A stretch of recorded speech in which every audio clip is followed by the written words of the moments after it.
Hello, your call cannot be taken at the moment, so please leave your message after the tone.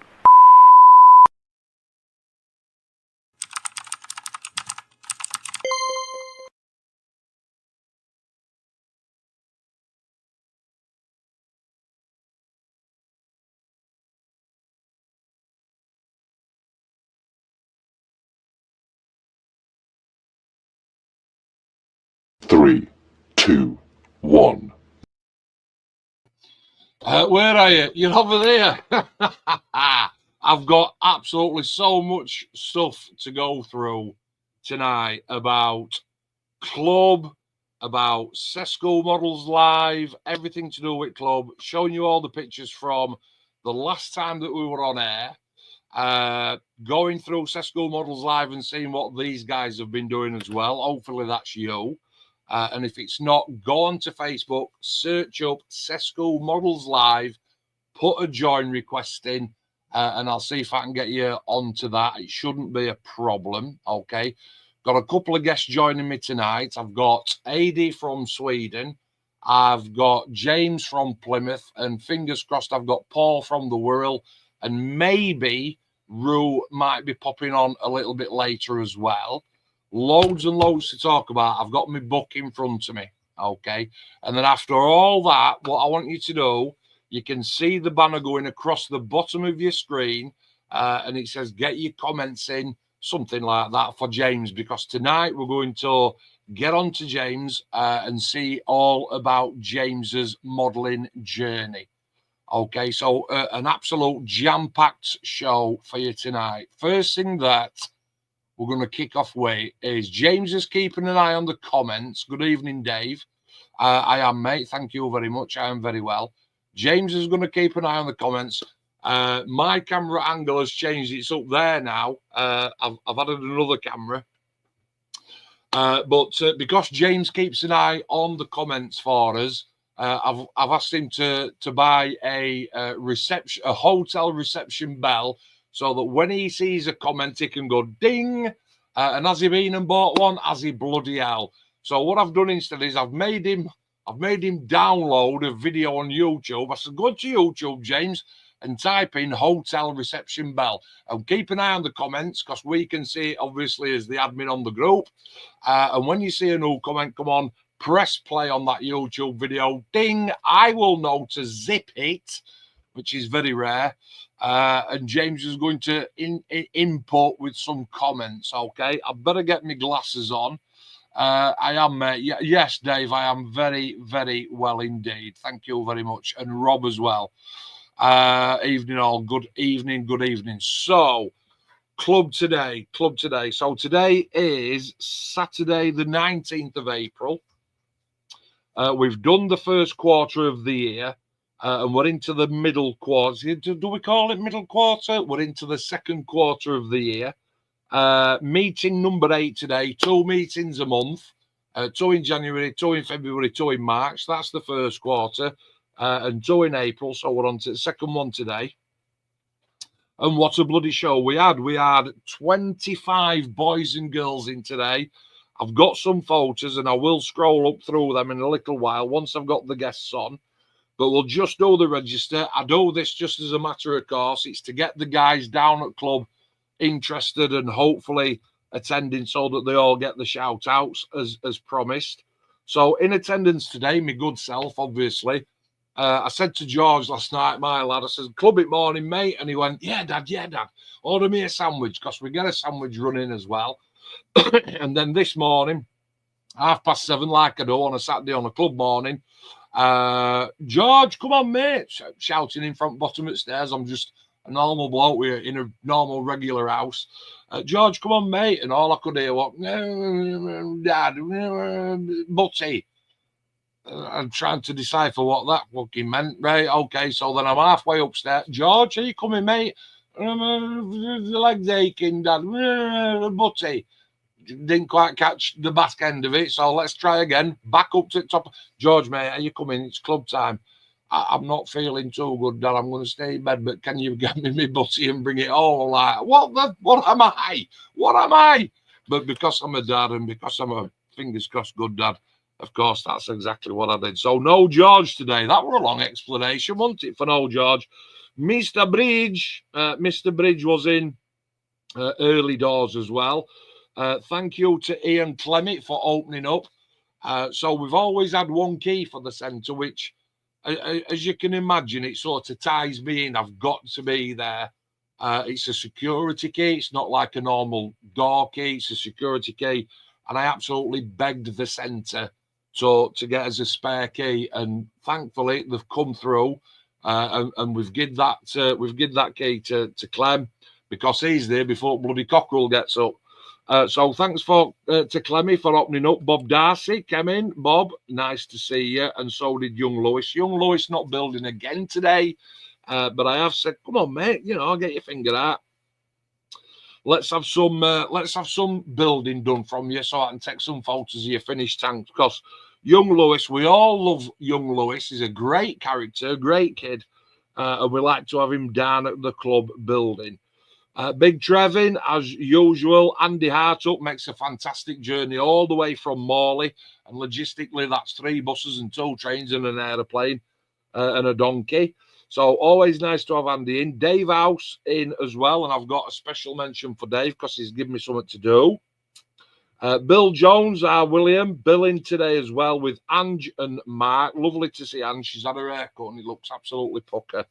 Loving a bit of that. Rue and Jean in. And again, Jean today, she's taken ownership of her bright pink, brand new season 8 merch. It looks absolutely fantastic. You can see me. I've still got my season 7 gear on. So Rue and Jean in. Jean don't pay subs because Jean is one of our honorary members. Honorary member, as you do know, as you don't know, it's somebody who can come to the club. They don't pay subs. And the core members through and through. Absolutely through and through. Okay, so that's our Jeannie. Nice to see Paul Patton today. Paul's not been for a while. He's been particularly poorly, as our Paul. And a happy birthday to Paul. So, again, down at club, for birthdays, we do not charge subs. When it's your birthday, I've got a register down at front when all the guys' birthdays are. And we don't charge subs for your birthday. I mean, it's just a little bit of a give back for that. Martin Radforth in early this morning. Great attendance, 6 out of 8 at 75%. Birthday as well, so he didn't pay subs either. And Dale from Rye Hill, what an absolute fantastic character Dale is. Birthday again. How many birthdays in the back end of April? So a free club today for Dale as well. Sean from SGS popped in. It was a quick visit today because he's been on holiday. So obviously he's come back, opened his emails, and he's literally trawling through all his back catalogue of orders. So popped in, did the business, gave out the kits that people had ordered, and then skedaddled off. Nice to see Mr. Chris today, as always. Doug Tuck brought his dad and his daughter in today, which were absolutely fantastic. We've got a new member in who's had his second free meeting today. That's Paul from South Kirby, which is where I live. So absolutely happy days. Paul Trick, second meeting, that's free. Simon came in and he took ownership of his new polo, which I've got here. I've got a sample here, so I'll show you that. Andy White, who were poorly last time, couldn't make it in, made it in today. Mark Wilson, lovely to see Roger, and I've got some pictures on the Facebook to show you what Roger's on with, and Fraser as well. 25 out of 32, which is a pretty good number, really. 25 out of 32. Okay, so just going through my little list then. I've had to. I always make notes in my book, just so that I can see what I've got to do, because there is so much to do. We talked about the 24-hour build, because every year, if you look lower down in my videos, we always do a charity build round about this time of year. We've done cancer research, we've done the Air Cadets, we've done a food bank, we've done candle lighters last year. We raised £2,000 for candle lighters charity last year, and this year we've chosen the stroke unit at Wakefield Hospital. Okay, so we're going to have a little bit of a chat around that as well. 24-hour build. We're not actually going to do a full 24 this year, basically because people's circumstances have changed and one thing or another. So, but we are going to have an extended day, and I will talk about that in a little bit more detail a little bit further on. Okay. The merchandise that we get from Glow Clothing, GLOWE, Glow Clothing in Featherstone. Again, I've got Aidy's hoodie here, and I've got who's that? I've got James's polo shirt here, so I'll be able to show you those. As far as the merch is concerned, I know we're only a little club, but listen, people do buy the merch, all right? And if it's free to order. If you want to sort of PM me, DM me, or leave a comment about, oh, I fancy one of them. What's the price, Mark? What's the biggest size you do? You know, that kind of thing. Then we're open to that. Obviously, you're under no obligation. It's our club, but we do welcome you in. All right. So the polos from Gale, I got those. Let's have a look. I paid the rent. That's fine. Davy Housecroft, the Tomcat. I've got that here. So today down at show, even though the admin run the club, we sort of make the decisions. 99.9% of those decisions that are made absolutely go to the floor. We call it goes to the floor. So if one of the admin has an idea and we bounce it around us five, whether we can make our mind up or not, we always say, let's send it to the floor at next club and let's get all the guys' input and see what they say. Okay, so today we've discussed some shows that we're going to attend this year. Okay, we've also discussed an extended club day, which is on the 19th of July this year. That is for the stroke unit. And thanks to Paul, who sent us a Vulcan to raffle off. He sent me an airbrush that I've got down here and a few bits as well that we're going to raffle off down at the club on the 19th of July.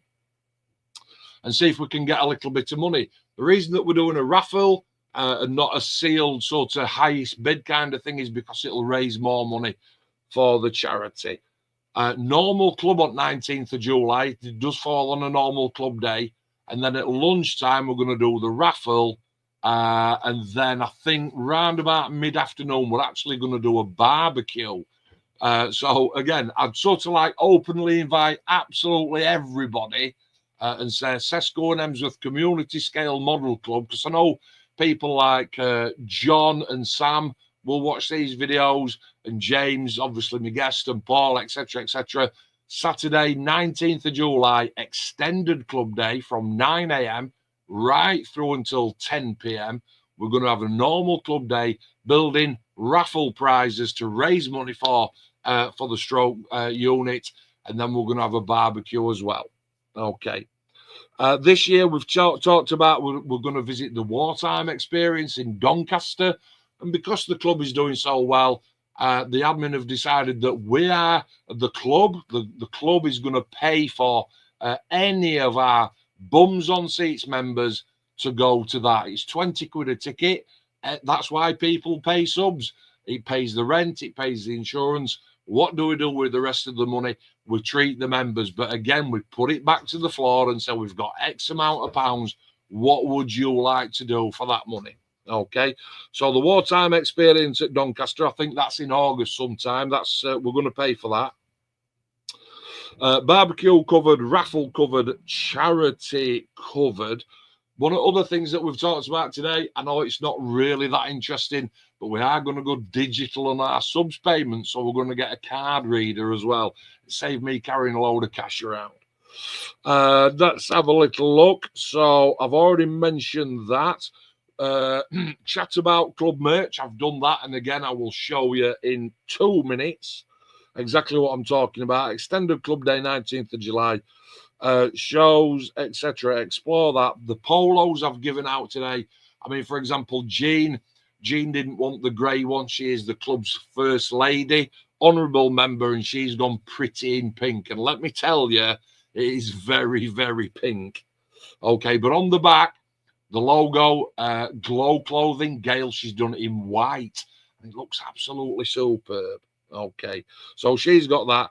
And the last thing I've got to chat there is all about SESKU Models Live. So before I do any of that, let me have another look at comments. Rob, good evening. Hope you're well, mate. And Dave says, could I order a large Zuddy for me, please, Gaffer?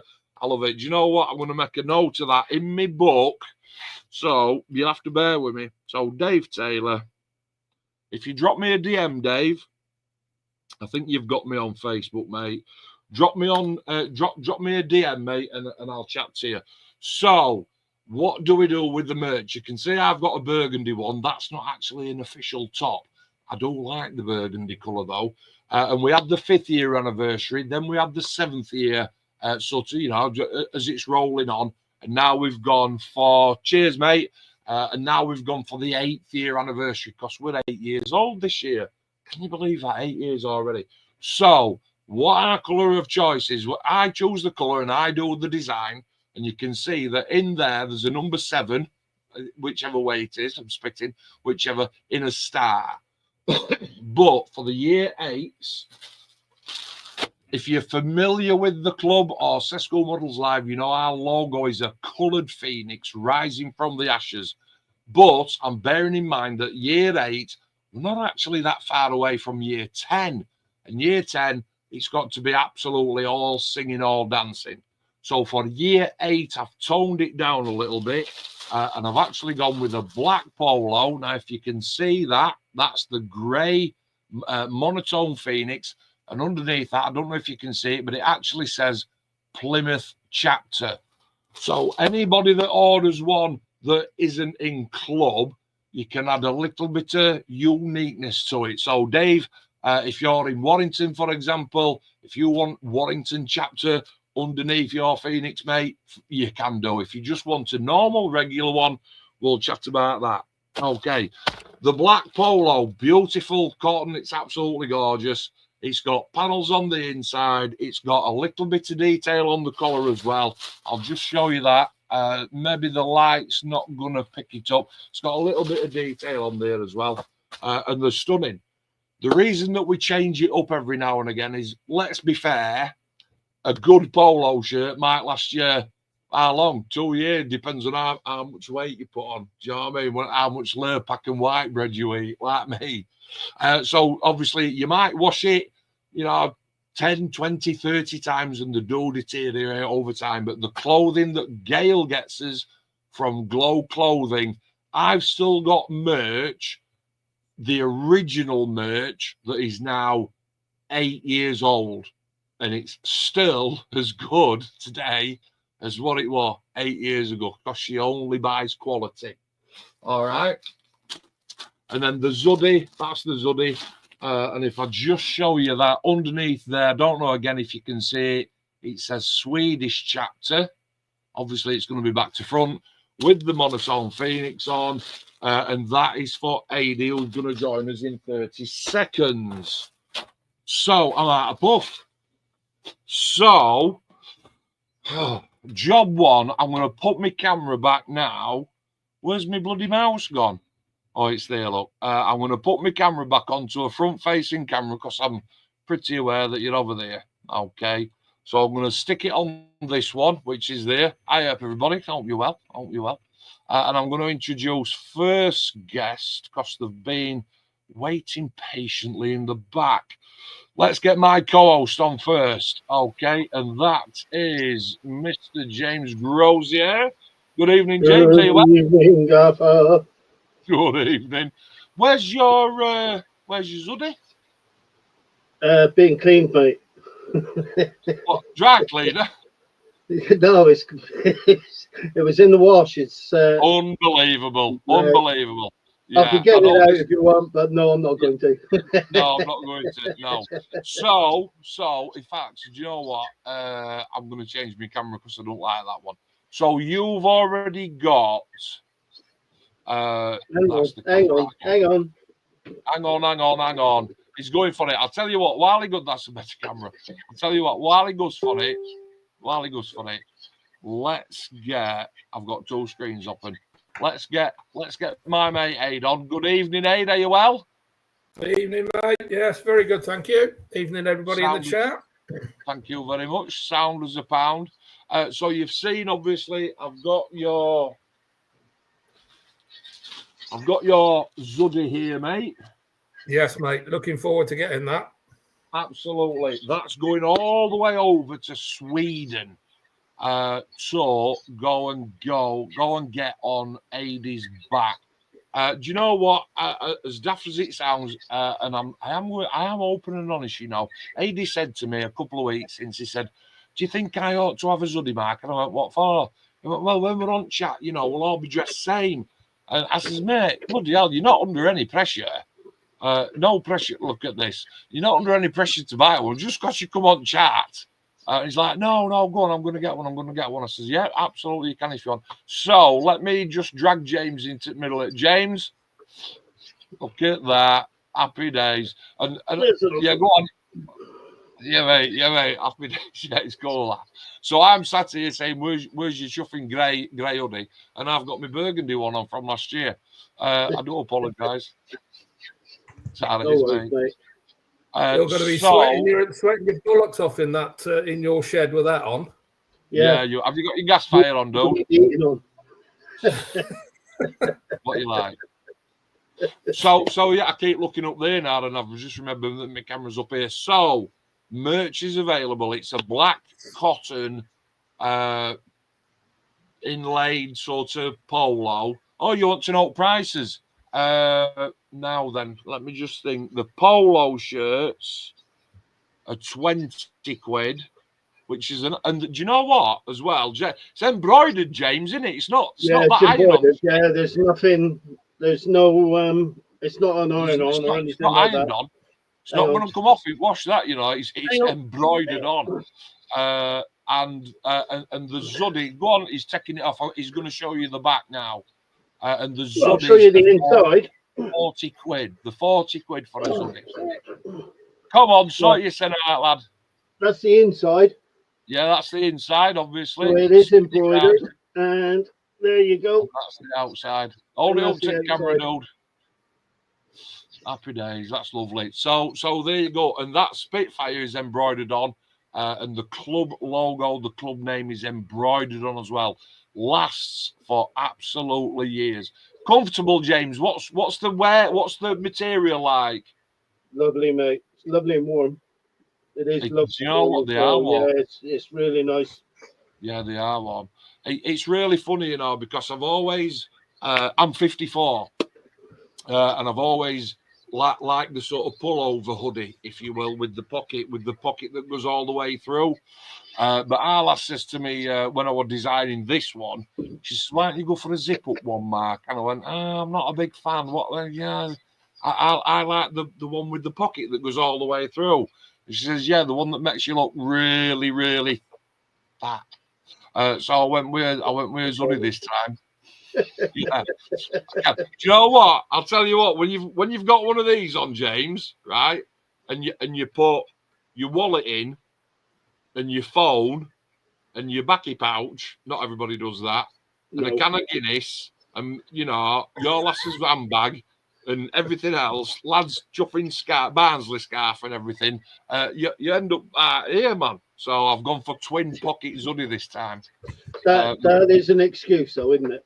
But they do look cool. You keep an eye on them comments. Listen, can we have a test of that bell, please? Give me a test. That's the one. Happy days. So come on, somebody drop a comment in so James can ring the bell for. So, come on, I want it. It's a beer glass.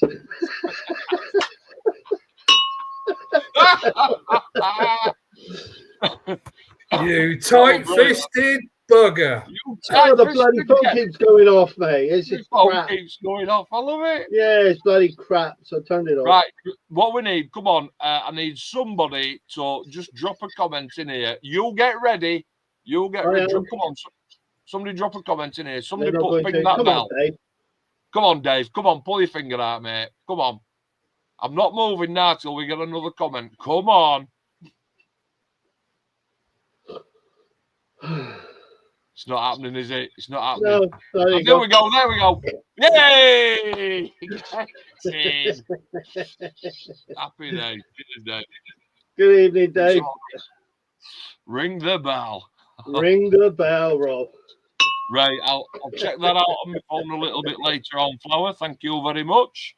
Right, so, and don't forget as well, while we're actually on the subject, listen, we do get regular viewers. Rob's regular, Dave's regular. We've got, who else is regular on here? Pete. Pete Mr. Court. Cotier. Yeah, Pete. So, listen, there's only 3 of us on now, so really, I want to push AD over a little bit and get you right there in that other slot.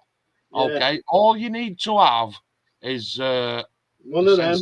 And, a phone. Yeah, that's it, innit? A phone. And how does it work? Well, this is on StreamYard. If you look in your top right-hand corner, you can see the logo there. So when I create a room, or James creates a room for us, we go through all the sort of rigmarole, and it says, do you want to send this link to anybody? We can send you it on Messenger, on WhatsApp, whatever you want. You open it, join the group, and you join, and before you know it, you're actually on with us, having a chat. All right, and we'll get you on. We'll get you on. You don't need to be shy. We've had some great people on.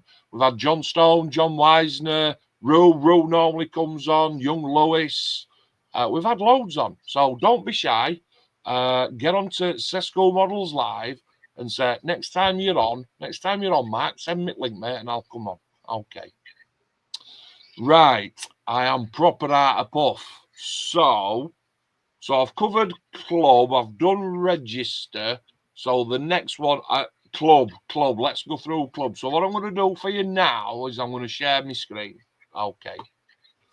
And I'm glasses on again. Do you know what? Because of the age that I am, my eyesight is neither here nor there, James. It's neither here nor there. Right? So if I brought my monitor closer to me, I'd reduce the build space that I've got. And if I pushed it further back, I'd literally need a pair of 10x50. You know what I mean? Just to see. So you'll have to forgive me if I can't see and I'm missing things. While you're on, obviously this is for the live viewers, not for the guys who are going to watch it in the morning. If you see something and you want me to stop, pause, make bigger, whatever, James, ring that bell. Drop a comment in and just let me know what you want to see. Okay. You do realise he's going to break that beer glass before the end of the night. If he don't break that, he'll break his fingernail, won't he? Yeah, probably will. So before we get on to what the guys have been doing, because obviously I know, I hope ADR current 2 whips are ready for a little bit of your viewing. James, I hope you're finished piece. We are going to see some photos actually of yours. Yes, yeah. I hope it's at hand. So you can see I'm sharing the screen there. One of the things that we do down at the club is we're looking at what kind of events we can do, where we can go, where we think the members might be interested in going. And let me just get rid of that. So RAF Snaith Museum, it's a 40s weekend, 13th and 14th of September. And Angie's put that up. All right. And she has mentioned it today down at the club. Scrolling up, let's get... So Craig's recently changed his job and he can't get to the club as much as what he wants to do. But that does not in any way, shape or form say that we can't have him on the page. So if you look at this, I'll make this bigger. Okay. And again, you're all modelers. You're looking and... You know, well, I'm looking at that thinking, what the bleeding hell's that? But you as a modeler, you might know what that is. It's an engine. Okay. It's definitely an engine. It an engine? It's certainly an engine. It is an engine, isn't it? Yeah. I will know what it's from in a minute when I sort of make it smaller. But I think Craig there is just showing us his weathering work, isn't he? I reckon that's sort of like an engine that have a Caterpillar or something like that, or an excavator. I think it's the Challenger tank? Oh, it might be actually. Back in again. We'll find out in a minute. Don't forget, if you want me to pause or slow down, put the comment on Okay, so that James can clip his glass Break his glass. and tell me what you want. Tell me if you want me to go back, make it bigger, speed it up a little bit. I don't know. I can only go through as fast as I sort of think I see fit, kind of thing. That looks like the arse end of it. I'll tell you what, he's mucking it up there, hasn't he? Oh, yeah, it's massive. You can see it's definitely a tank engine. Yeah, it's beautiful, isn't it? Okay. Yeah, they're the exhausts, aren't they? No, it's radiators. Where the fumes That's the radiators that come out the grills at the back. Radiators. That just goes to show my limited knowledge on tank engines, doesn't it? Shall we blow that up and have a good look? Tell you what, he's absolutely good. Well, that's as big as it'll go. Let's start down here. Yeah, nice work. And I'll move it for you. It is nice work. There's some washers in there, isn't there, James? Yeah, I would have thought so. He's gone overboard on that. It's absolutely dirt and grime. Dirt and grime. That's proper mucking up. That I think sometimes, you know, when you are applying a medium of hang on. Sorry, yeah, I'm there. Sorry, wrong. I was too busy looking at the bloody engine. I've got to have eyes on the back of here we go again. I thought I paid you to keep an eye on comments. I don't pay him. Hey, yeah. As if I pay him. I'm from Yorkshire, me, man. You just can't get the staff, can you, Mark? Definitely not, mate. AD, do you want a job? Anyway. Right, so let me make that smaller. Right, James, you've rung the bell. What's the comment say? It says, right, the first one was smart work, that from Rob. Yep. Yeah. And Dave has come in with the weathering is proper good. Proper good, I love it. Proper good. Yeah. Proper good. Proper good. Proper job. That's our saying. That is. Do you know what? Here. Proper job. Proper job. Do you know what? I love that little red. What's that? Is that like a blanking cap or something? Don't know. It's just some sort of filter, I would have thought. It's cool, that. I Where's don't it like get? That's like I think that's a filter cap for the turbochargers. I think it's it could be a yeah, that is a turbo. It could be because it's got to disconnect from somewhere, isn't it? Yeah. The other thing I like about it as well is it's all one colour, whereas people, you know, like on an engine of like a World War II aircraft, you've got the black, then the gun metals, then the steels. That's all one colour, and it just works. Look at that. Oh, yeah, there's all. I like the way he's done the oil filters. Looked brilliant. Yeah. Yeah, they're superb. Yeah, well done, Craigie. Craigie Stints, well done, mate. Absolutely bang on. Beautiful job. Considering he's not done modelling for a while as well, and he's come out with that. Yeah, he's been ever so busy, hasn't he, Craig? Ever so busy.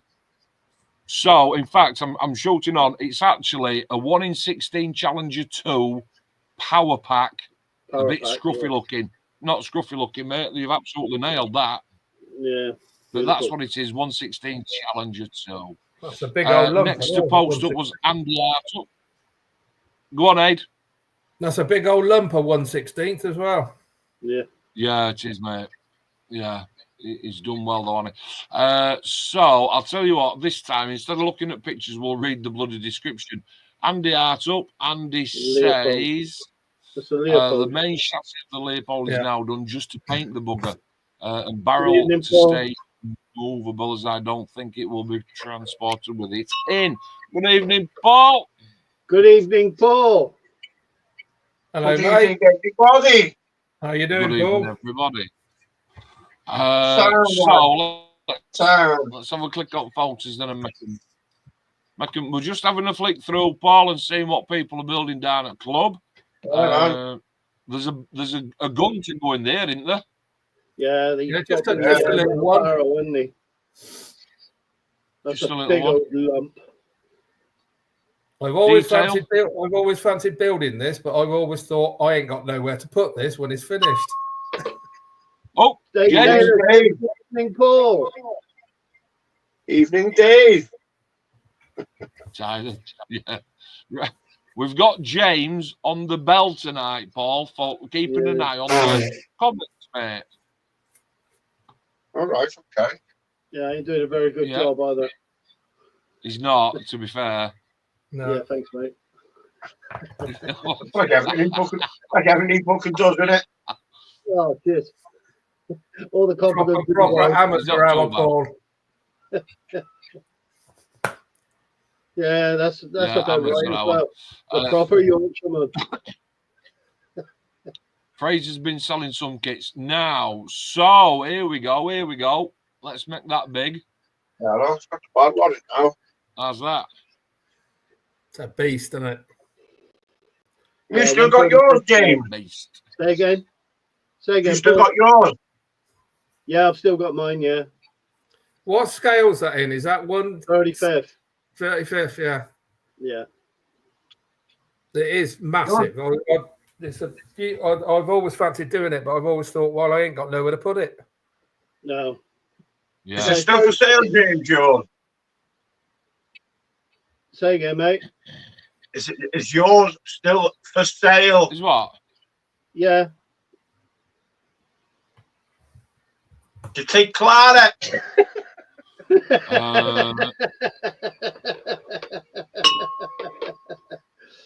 Hang on, we got two here.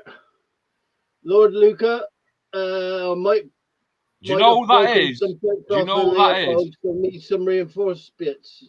Lord Luca. No. Yeah. It's Andy Hartup who's doing that, Leopold. Yeah. Oh, was it? Of course it is. Yeah. Did you ring your bell? Yeah, I did. Yeah. Are you not listening? Okay, cool. I've got sonic hearing like the dog. So far like that, I can hear that. That's the one. I've got bloody glass in a minute. Put them on. Graham says, be aware if you order from Amazon, it's a dispatch from Frome Model Centre. It may arrive crushed like this. I've sent it back. They send stuff out in plastic bags. Let's have a look. Shame, Matt. Oh, yeah, I've got a big gap there. Yeah, he's crushed that. I don't know. That's a shame, that, because I do know the guys down at Frome. I know Jess Coleman and these guys, and that's a shame. Mark Little, nearly done. Few bits and bobs to add. Challenging kit that looks the part. Not going to blow the picture because I did take some today. Graham says a couple of kits arrived in good condition. What you bought, Graham? He's got the he's bought the German tank engineers, isn't it? Tank crew and the repair crew. And the tank. I'll tell you what, Mini Art do some really good stuff. Their figure stuff. Their figures are brilliant. I think I've got loads of them. Yeah, they do. Big up to Mark Lidd, who celebrated his birthday on the 13th of April. Now, I know that this, you can read the comment there. Look, thank God that dog of a kit is done. It's the AMT SA3 Viking 1 in 48. Now, I know Mark's work, and I know that he knows that he's not struggled with it. It's been an absolute bell end of a kit, which is why he's openly said it is definitely not my best work. However, well done, Mark, for seeing it through, mate. That's what we're saying. That. Well, yeah, it's a dog of a kit. Oh, go on. We should we do that in 30 seconds? Yeah. Agree. What, this one? The Viking, yeah. This one, Viking. I thought there were a resin one. Oh, there might be a resin. There might be. I don't know, mate. No. Trumpets are meant to be bringing it out, but right. we don't want to dwell on that one. Happy birthday to Barry, who we've not actually seen this year. That were on 12th of April as well. Angie's put this up. Let's just get rid of that comment. Angie's put that up. Obviously, it's a young war guy, obviously World War II, sat on an engine somewhere. I think is that in Sweden? Oh, it's Amsterdam. The Netherlands. They're not going to have war memorials in Amsterdam. Sweden. Now they're not going to have anything war-related in Sweden, boys, because they were neutral, weren't they? Correct, Mundo.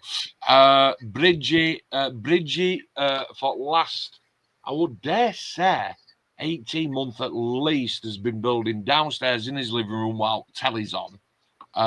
Because upstairs, that is his attic. You can see there the angles of the for the gable.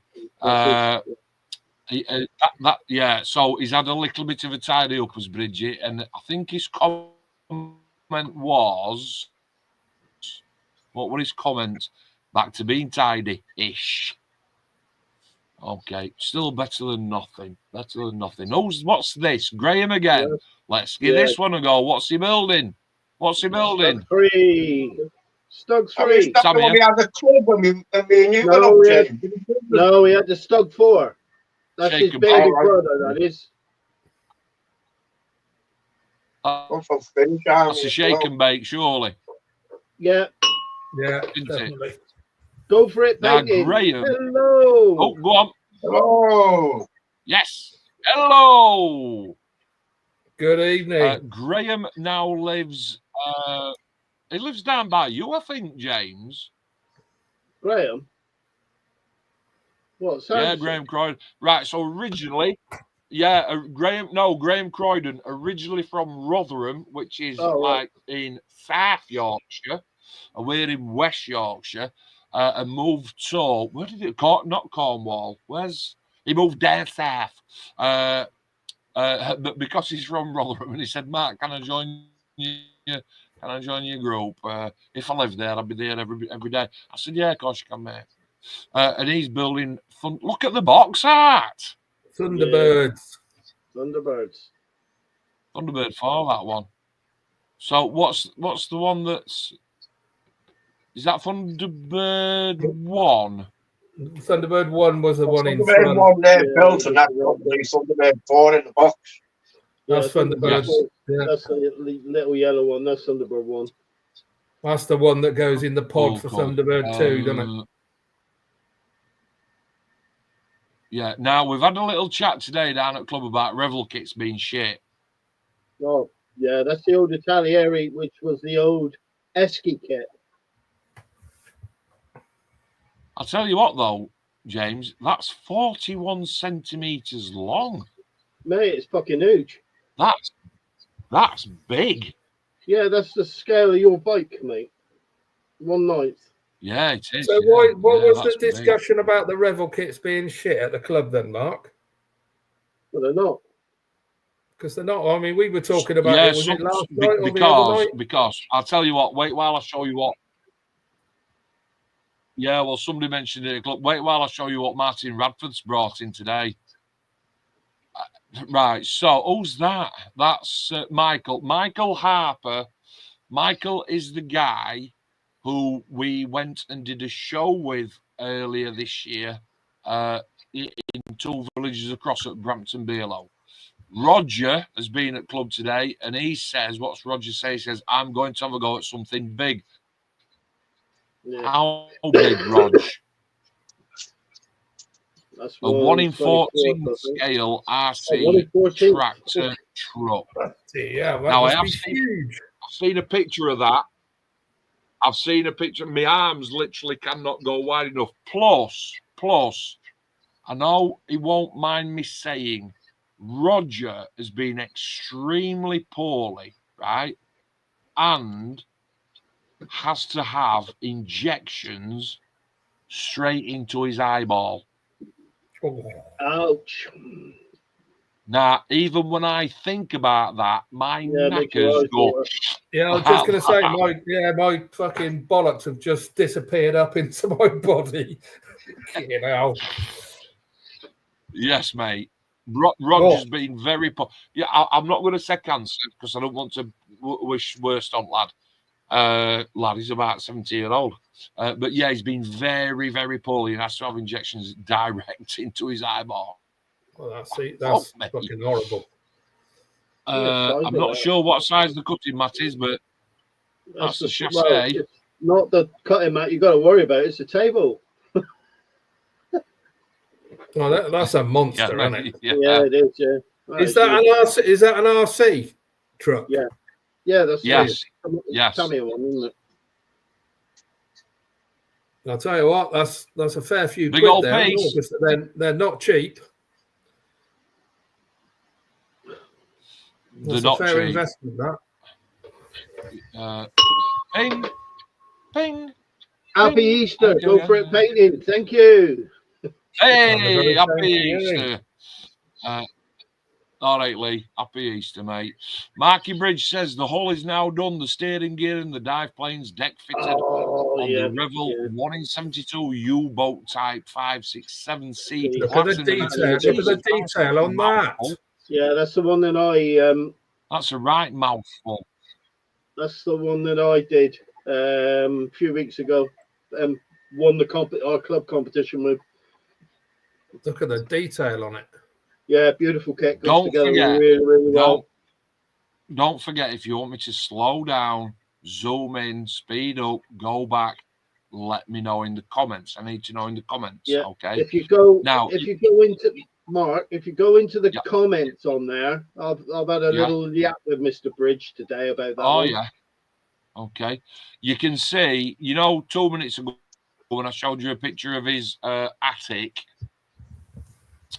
Well, that's where he's building. The photograph is literally sat on end of his couch there, because I've been to Bridges many a time, and he's leant forward. He's gone click. And that's where he's been building with air lasses candles and shit. Yeah, I've started. So he'll be happy to get back up. You have, mate. That's the Yorkshire Wartime thing that the club is paying for Bums on Seats members to attend. Now then. Rob says they weather up great.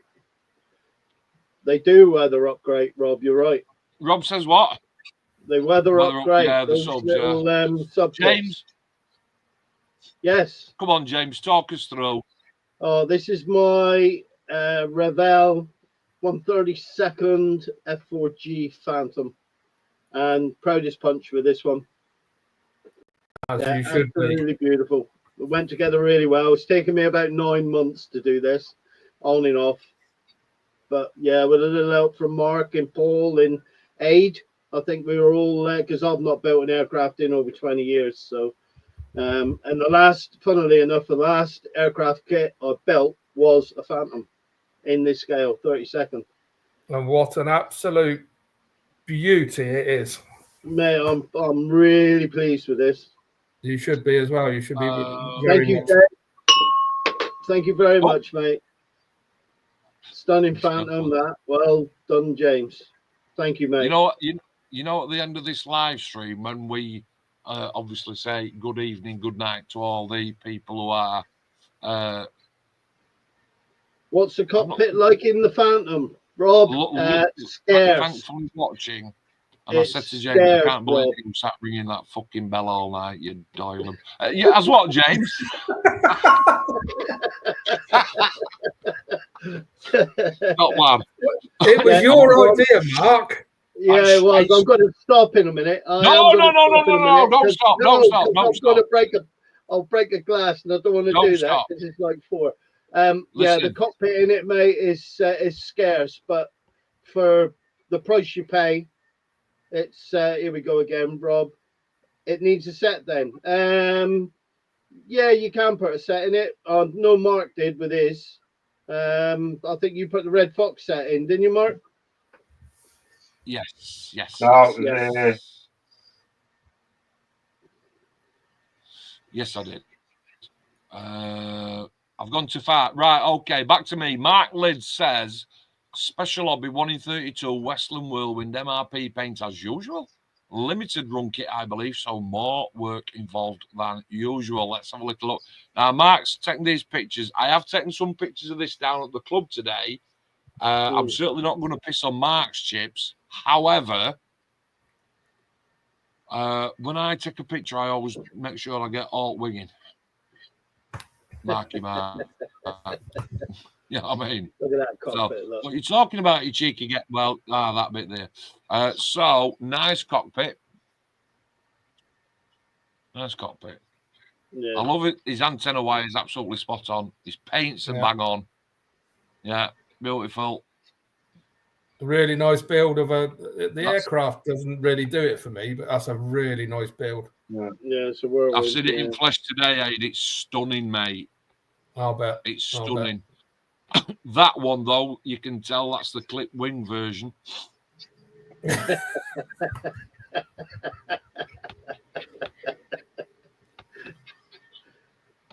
that's, is that I'm a hobby kit, isn't it? Special hobbies. It's I'll tell you what it is, mate. It's a special hobby. Special hobby, yeah. It was closed. Special hobbies. Martin. So Martin's done. That's a mutt, isn't it? Done this one. There you go. I've seen that in the flesh today. He's taking some good pictures as well as Martin, to be fair. Do you want me to blow it up? Yeah. That's nice, that is. It's got some really nice detail on it. Yeah. Look at the helmet there. 135th. Yeah. Yeah.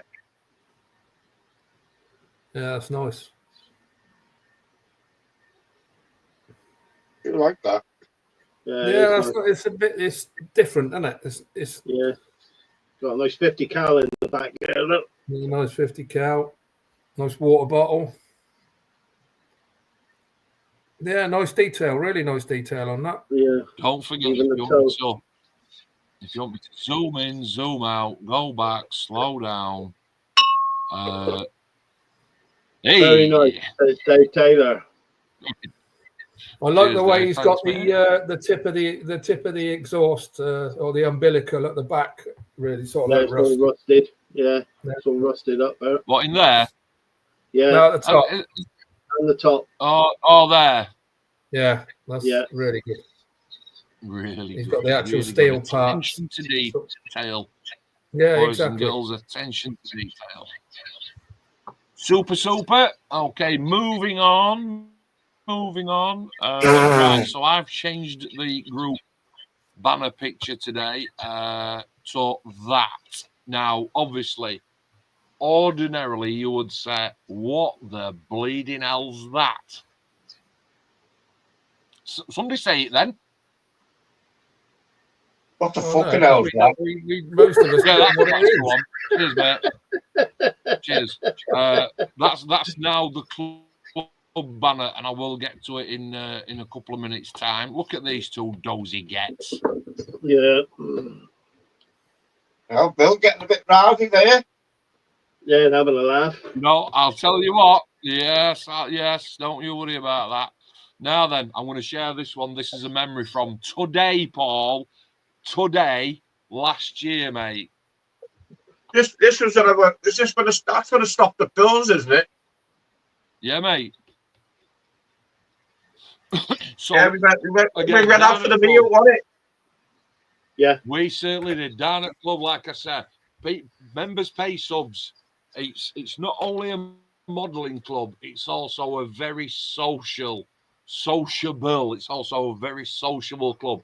We were fortunate enough to have James and Paul down last meeting just to meet each other. Yeah, meet each other. Try. Obviously, they both went for the reach around at the same time. Yeah, I'm all right, Nip. I've got some, so that fails. Absolutely. Cuddle brothers. But the sociable aspect of it, we went out for a meal last year, and look at this. Come on, Paul. Fine figure of a man. Fine figure of a man. Used to be. Used to be. Used to be. Yeah, Good you lad. can see him at the pies. He's a good lad. That way were a lovely meal, that, Paul. Yeah, man. Yeah, Judd. I'll tell you what. Just at that one, no matter. Yeah, defo. I've got the same hoodie on then as I've got on tonight. How ironic is that? I've got the same hoodie on. I'll tell you what, your lad's definitely a chip off the old block, isn't he? Do you reckon? Yeah, definitely. There's no mistaking that that's your child. Good lad, isn't he? Yeah, he is. Vic, Arlo, and Paulio. Barry, Bill, Joyce, and I think that's Leanne, and we're just choosing through menu there. Look, all having a bottle of beer, all having a nice time. Mr. Patton and the Rooster. Our Jeannie, I like that picture. Our Baz again, all deep in natter. All deep in natter, these people. Where's the picture of the food? Come on, where's the... There we go. Look at the burger that George had. George, come and have a look at this. See if you can remember this. Can you remember that, mate? Why do you have to show pictures of food at this time of night? I know, mate. It's criminal, isn't it? Are you all right, Charles? What? She's fibbing. My kids have come up to the garage because our lass has said there's something in garage for you. Obviously, she means me. Anyway, so that was this time last year. If you're looking for Easter eggs, he's just eaten them all online. Cracking like that. If you want to know a little white, if you want to know a little secret, I did sit here about an hour and a half ago and just went down on 3 cream eggs. I met no wonder I can't lose my fucking weight. Homer Simpson style. Oh. Yeah, mate. Go for it. Don't forget to hit the like button. That is true. Yes, absolutely. Right. You three can... I think you've either seen them or not, so I'm going to go through them, obviously. We're going to start off. So, the Cuddle Brothers? No. No, this is Club Today. And I asked for thumbs up today, guys. So let's just see how many people were listening. So we've got Mr. Lyndon Fraser. And Fraser had nipped up to sell some kits because he's got 20 million in his stash. There is one person missing there, Andy Hartup.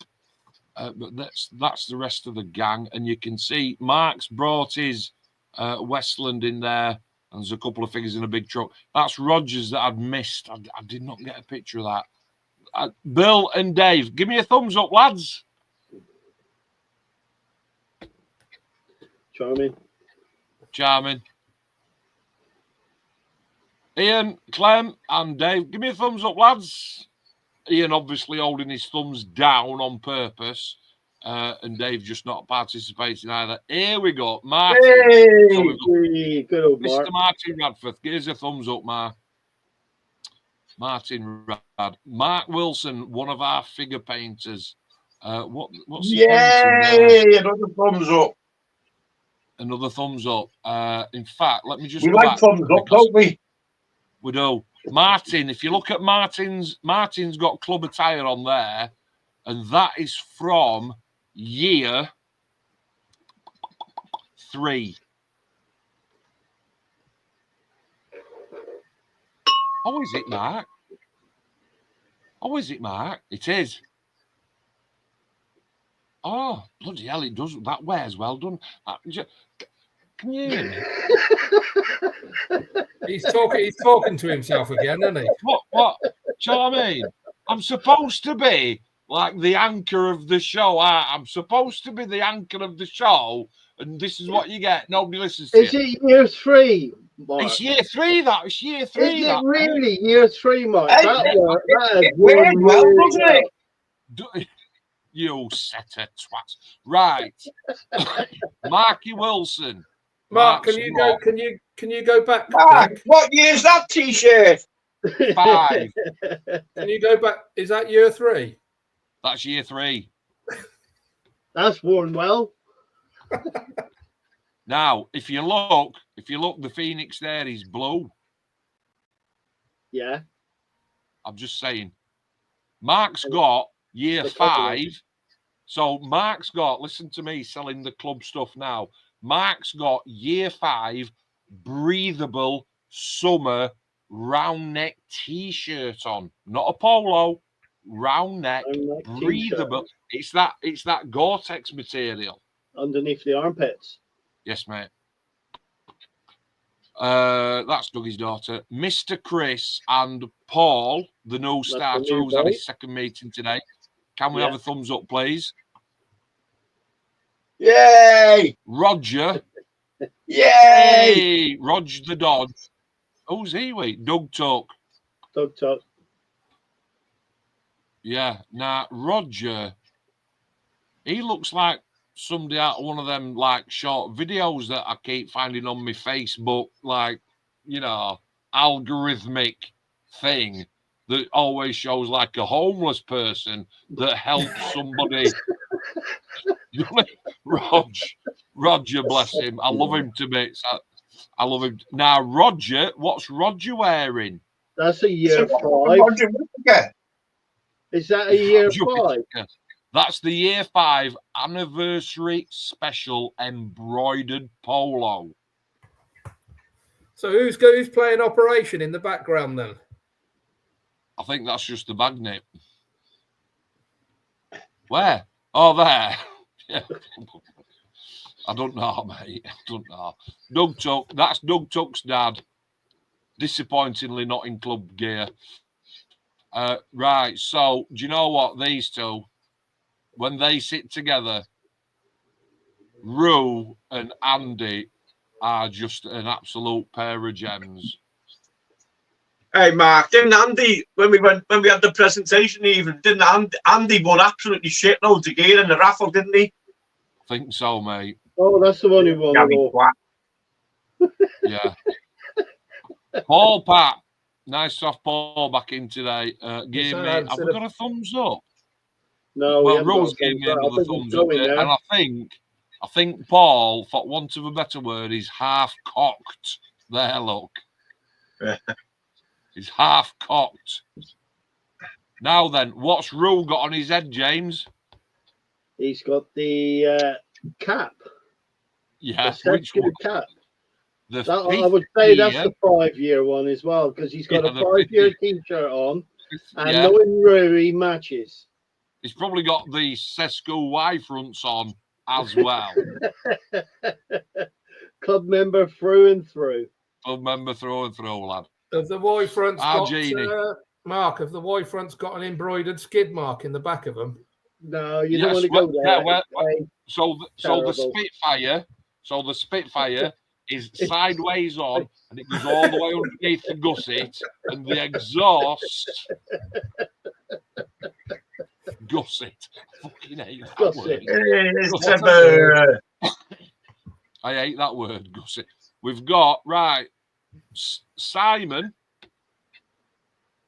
and Trev, both in their 5th year, fully embroidered.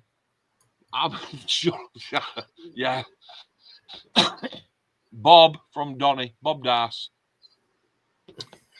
Not Jean, Orange. I love Orange's hair short. It looks nice. And that is Lord Luca. Lord Luca. Ah, right.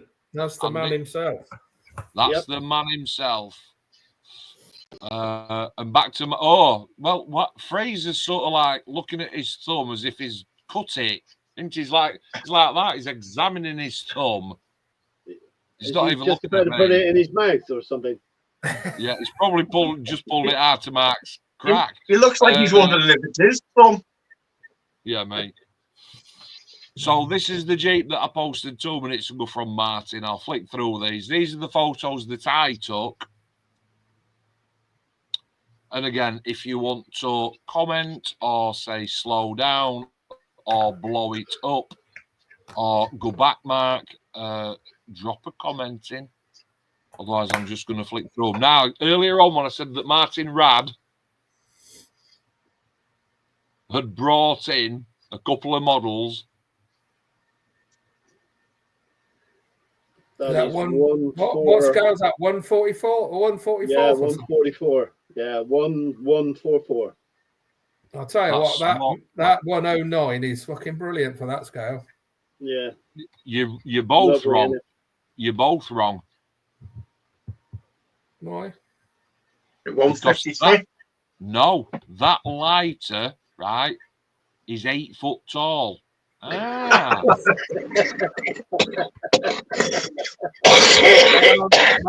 I'm just going to adjust my glasses. Yeah, I think he needs one of them, mate. So this and this are actually 1 in 8 or something. Yeah, right. Do you know what? Right, joking aside, they are literally 1.5 inches long. Yeah. Now, done when a really nice job of them. And I'm going to blow them up. I'm not kidding. When I said they're 1.5 inches long, well, let me go back. You can see. Look at this. That's just a standard sized SIG lighter. One of them. Yeah, standard sized SIG lighter. That big. So they didn't buy the cigarette lighter at the same place you bought your fucking flags. No, mate. No, they didn't. Right, this is Mark Lidd's. Is it West? It's the Whirlwind. Yeah. Whirlwind. And again, these are pictures that I took today for Mark. It's a lovely build, absolutely. I love the way he's got the antenna and the wires on the antenna. Yeah, it is. It's nice. Spot on. Not an aircraft that I'd build, but that's an absolutely belting build.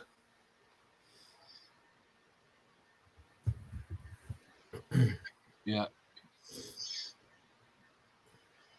I took this one because, you know, when we looked at James's Phantom 10 minutes ago, I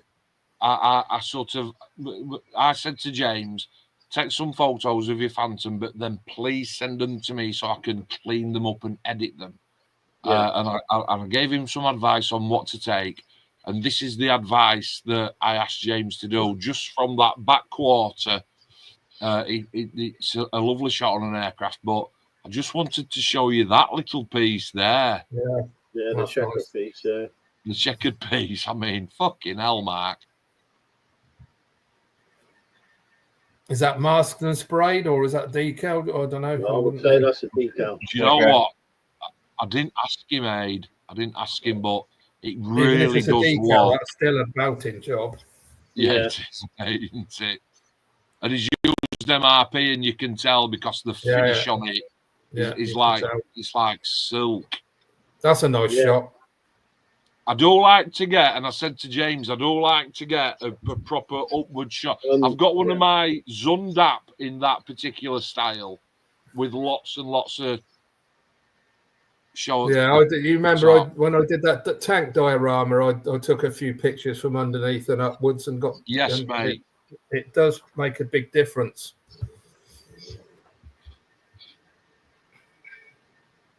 Yeah, I do like to get an upward shot.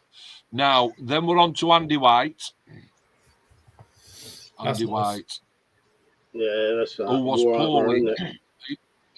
He was poorly at last meeting. I says, have you been taking plenty of tablets? He says, I've been rattling more than a fucking out switch fence. Dear,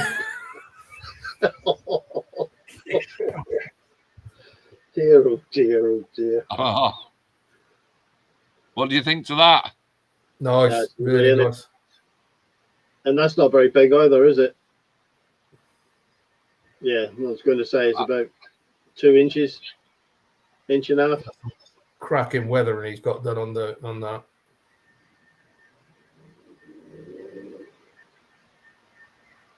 So the banner that I showed you earlier is obviously a side view of that. Now, for all you figure painters, I'm just going to blow that up and put it in the middle of your screen there. And you literally ought to have a prize for counting how many shades of green and pastel there are in that piece, because that's a Paul Patton masterpiece. Paul took that to a show 2 weeks since, and all the judges just went home because they were fucking just can't beat that. Yeah, I mean, that's really nice. Good, isn't he? How's that? Yeah. Look at the teeth. Yeah, it's an absolute belter of a job. He's some boy, you know, he's this Paul Patton. Yeah. He's some boy. Let me zoom out there. I need to zoom out a little bit for you. Look at that. Even the tongue, right? Yeah. Yes, Work James. of art, that. Work of art, that from Dave Taylor. Absolutely. Yeah, it is. Paul Patton is one of us. He's such a great guy. He's only been to, this is only his second club out of 8, because he's found lucky in love with a beautiful girl after being on his own for a while. So obviously, she's getting banged more than fucking Stevie Wonder's little toe. So terrible. So he's not been so much. The chain work on that. Yeah, I was going to say, look at the detail on the nut, the bolt on the top, the nut and bolt on the top. They're just little, really. Sort of like, the top of the chains as well. Subtle. And that green work is very effective. He knows his way around. He knows his way around a figure, does Paul? Definitely. I ain't got a clue what it is. I would imagine it's something to do with Warhammer or something, isn't it? Something like that. Yeah, I think they call them orcs or something, eh? Yeah. But even the transition there from the pink lip to the green skin, is blended so meticulously. Yeah, two completely different contrasting colours, and you still can't say where one starts and one stops. Finishes, He is that good. Yeah, that's right up Paul Street, because I know he loves his sci-fi and fantasy stuff. Yeah, he does, doesn't he? Yeah. Yeah, it's really nice though. Really nice. It doesn't matter what the subject is. Even the rivet missing. Yeah, I mean, it doesn't. That's what's good about this hobby. It doesn't matter what the subject is. You can just appreciate the work that goes into it. Yeah. The top of the bolt there, he's done the same on the top of the bolt there as well. That just that. Do you know what? I'll tell you what. I know it was good, James, but I didn't even notice that rivet one missing. No. Yeah. That's me not being the judge. His earrings come out. Oh. He has a gold earring in there. He should have a gold earring in there, shouldn't he? Yeah, he should have. He's had it ripped out in battle. Yeah, mate. Some more of Paul's work. Now, Paul was telling me today that this figure came in a certain posture. This is how meticulous Paul is. He cut it, and can you see this part here at the back of the knee? Yeah. Front of the knee. Front at knee, that's milliput. Okay, now. That's milliput. And on the elbow, it's milliput. There is scored lines into to make it look like it's bending. Oh, look at the blood splatter on that. Yeah.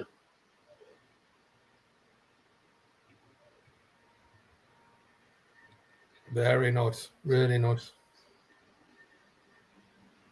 Drop your comments in, guys. We want to know what you think. We are not Warhammer painters, but well, we're not. Full stop, are we? No.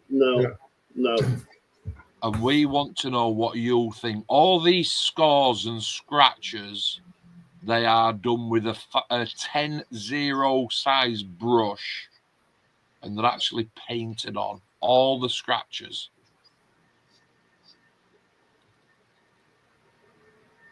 There's definitely. I mean, it's a fine art doing these figures, this sort of stuff. I mean, in these scratches, he's got, but it looks 3D. It's not a scratch, it's paint. Yeah. Yeah. Just stunning. Yo. Yeah. Dave Taylor, totally just stunning. It is. Totally agree. So I think that picture is what I overlaid onto the orc picture to make the banner. Let's just have a look at this gold detail down here. Yeah. Yo. Another super from Rob.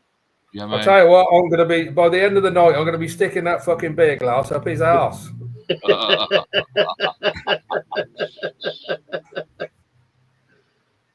He says to me, I was taking photos. He went, Mark, get the boots. What do you mean, get the boots? What are you talking about? I'm like, what's he on about? He went, pointing to the model. He went, get the boots, get the boots. So Yeah, that you can see the overlay picture there. Yeah, the scuff marks are brilliant. Yeah. All hand-painted them. Proper scuff marks as well. Yeah. Yeah, very clever. Got a little bit of rough work there as well. Brilliant. Absolutely brilliant. Which is why he enters competitions on a regional scale. Yeah. And wins. And you can see I've overlaid I've overlaid the banner there. Look, let me just come down a little bit. There you go. I've overlaid the two pictures side by side. Yeah, it's because at the end of the day, why wouldn't you? Yeah. Cool. Right. So that was. I'm going to put us back on because what I'm going to do now quickly is I'm going to come out of that and I'm going to go to SESKU Models Live. So let me just put the profile onto that one.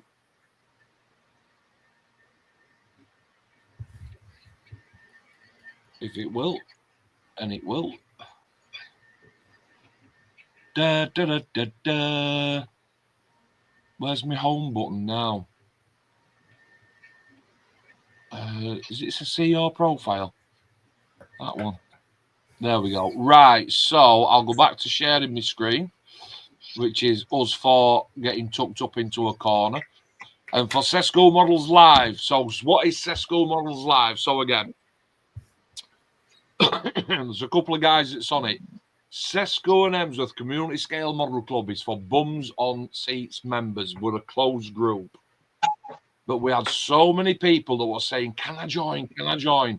And when we put it to the floor, the majority answer came back, we'd rather keep it private, Mark, if that's all right. So I go to bed with that in my head and I think, that's fine. I've got to respect what the members want. However, at the same time, it's not fair that you guys that are watching my YouTube channel can't share your work. So when I got up next morning, I'm talking, it's quite a while since now. I thought, do you know what? SESKU Club needs a sister station, if for want of a better word. And I came up with SESKU Models Live because it's all around, it's all encompassed in these live streams. Okay. So created SESKU Models Live. I have put Mark Lid's build as the banner because it's definitely worth it. That's obviously the thumbnail that you should have all seen tonight. We've got some more pictures of James's Phantom. expertly edited by yours truly. That's quite true. Are they any good for you, James? Perfect, mate. Absolutely. I just love the little Reaper logo in the corner. I'll put that on for you, mate. Yeah, that's lovely. That brilliant. That I think that's about the best picture I've got there. I like that. I really do. Well, like that one. Picture. Yeah, really do like that picture. Really do like that picture. And there's another one there as well, which is the other one where the shark's teeth. I do like a nice side-on shot, I must say. Side-on shot is lovely. So that's a nice shot as well. Which one? That one? Yeah, I like that. I like the rear. I like the shot of there because you can see the angle of the rear. Yeah, arse end as it's technically. You like a nice arse end. Yeah. Oh yeah, I do like a nice arse end. Abe likes an arse end. Right, James, over to you. James, over to you. While I was up with Mark a couple of weeks ago for the last meeting, one of our regular or regular participants, Pete Cotier, he's actually from Saltash, which is a stone's throw from where I am. So when I went up, Mark said to me, "Can you pass this one down to Pete?" Now I know a few of the members that's in the Saltash club. Never met Pete before. Didn't realise who he was, and popped over and spoke to a couple of the boys that were over there and asked if Pete was in, and yeah, he's there. Anyway, hello, James. So yeah, I passed over the spray order that Mark did for him. I think Dave Taylor's got one as well. So Mark's done. Yeah, so I had a photograph taken with him, and yeah, he loves it. Mark actually spoke to him that night as well. I passed him over, and he was chuffed to bits. He had a nice little conversation with Mark. We did. Yeah, nice chat. Really nice chat. We did. And he used it straight away as well. As soon as I come in and give it to him, he put it on the table, sprue straight in there. And then I think we're back. So there's not been that many participants on the live one actually this month. 2025 club hoodie, simple monotone phoenix design, full club logo on the back, zip up front, twin single pocket, and I weren't kidding earlier on when I said the £40 plus your postage, obviously. Can be bespoke at a slightly higher cost.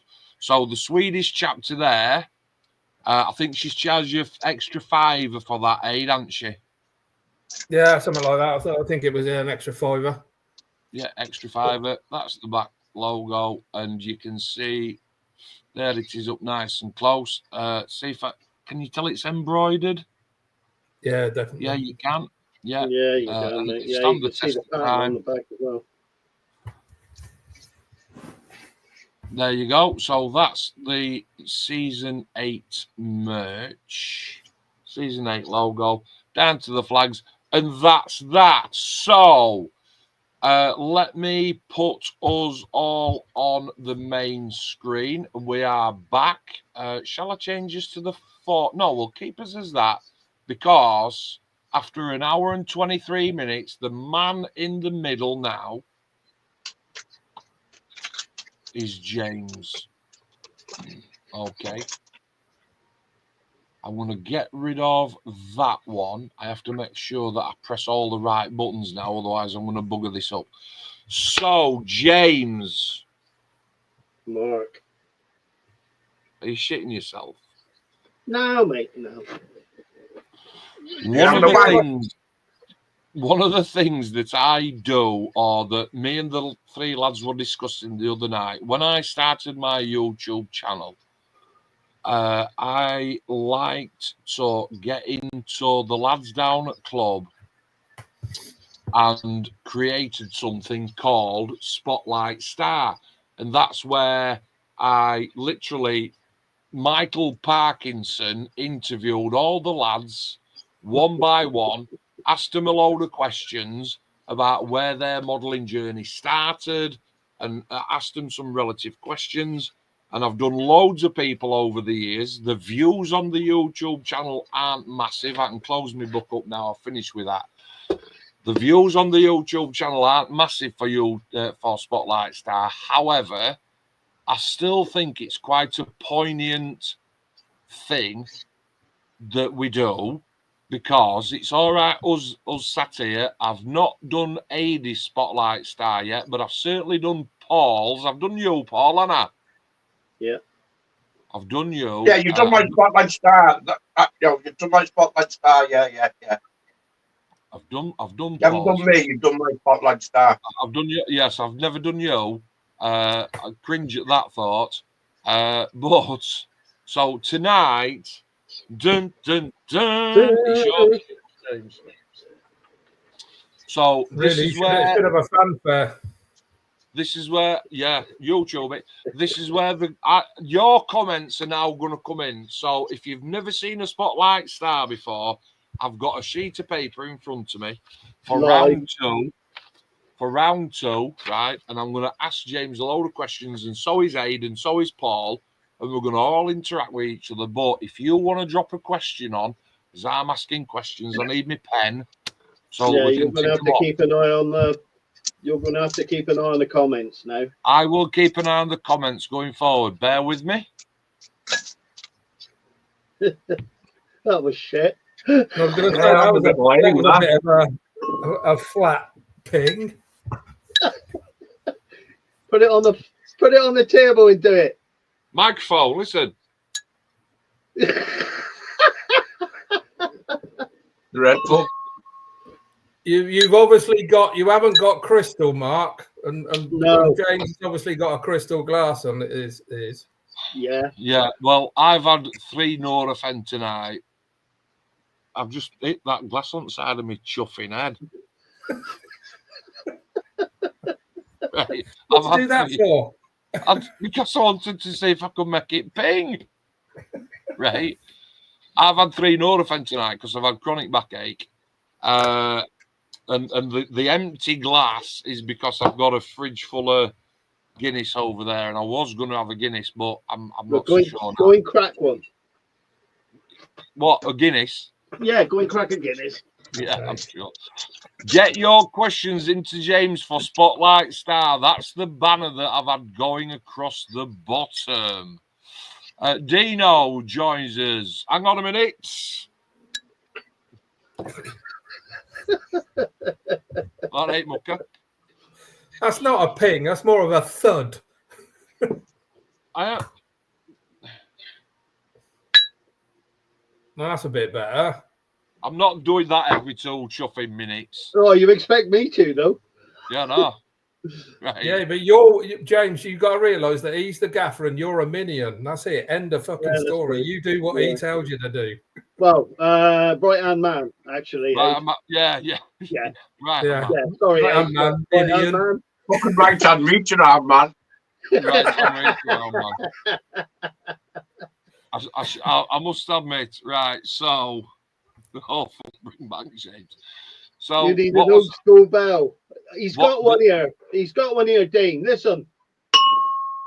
That's mint, that. Yeah, it is. I'm going to break it. Dino, that's because the reason that we do that is because James, my right hand man. Thank you very much. Your mum, mate. Is supposed to be keeping his eye on the comments that we can see as moderators on the screen. And every time we get a comment, either I interrupt James or James interrupts me, mate. So I said to James, get some kind of a notification thing. That were a bit, what's happening there? Yeah. And when you see a comment, then drop it on. Anyway, I digress. James. Yes, mate. James for bell ringing. Spotlight Star. Boom, boom, boom. We are on 1 minute 29. So we haven't done too bad. We've rattled through a lot in an hour and a half, haven't we? Yeah, we've done well, mate. Right. While these two are busy beavering away, the joke last night? What did I say about with the reach round? Oh, it's because of Paul, wasn't it, with his spiders? No, well, the other one. Oh, Yeah. When you're doing a trans person, when you're doing a trans. Oh yeah, when you're doing it and you give her a reach around, does it feel like Paul you've can gone do right it. Hang through? on a minute. Paul can do it because Paul can get away with it. What is it, Paul? When you're giving a reach around to a trans, does it feel when you give a reach around, does it feel like you've gone right the way through? Yeah, that's the one. That's the one. Yeah, Oh, James Slack. We're gonna get banned off fucking YouTube. Listen, probably YouTube. will get another strike. I know I will. Yeah. Monetization, not on your Nelly. Yeah. James. Yes. 1 minute 30. We're actually on target because I wanted to start it after an hour and a half. Your first question. Be open and honest, mate. Are you ready? I am, mate. Yep. Good, right. Sound job. So, have you told her that you're bent yet?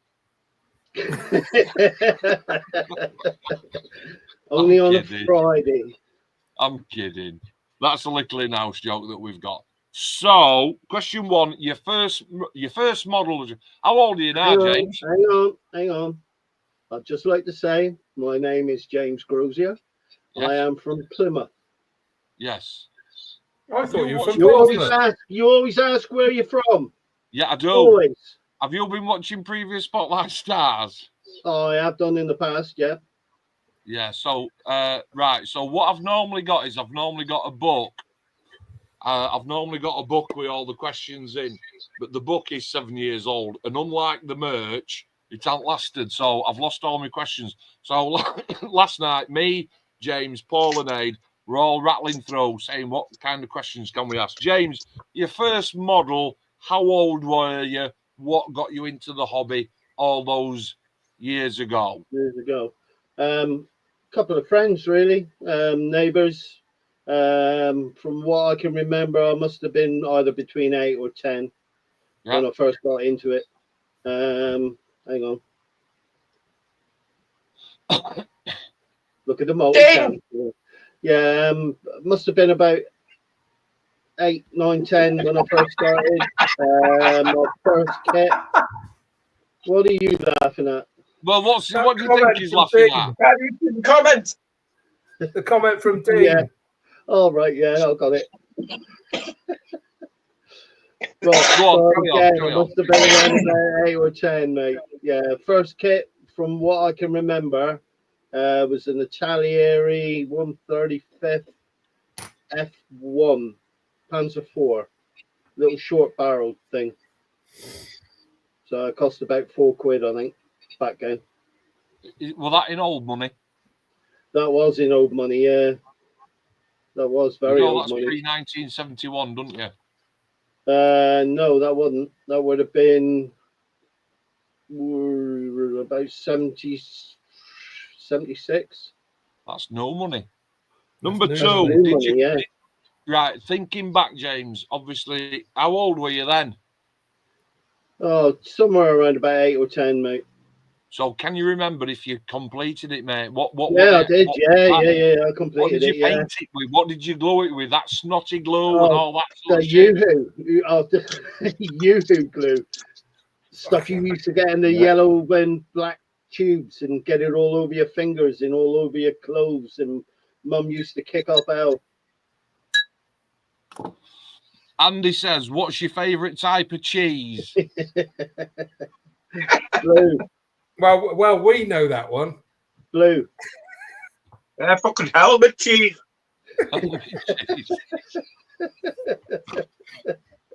Number 3. Yeah.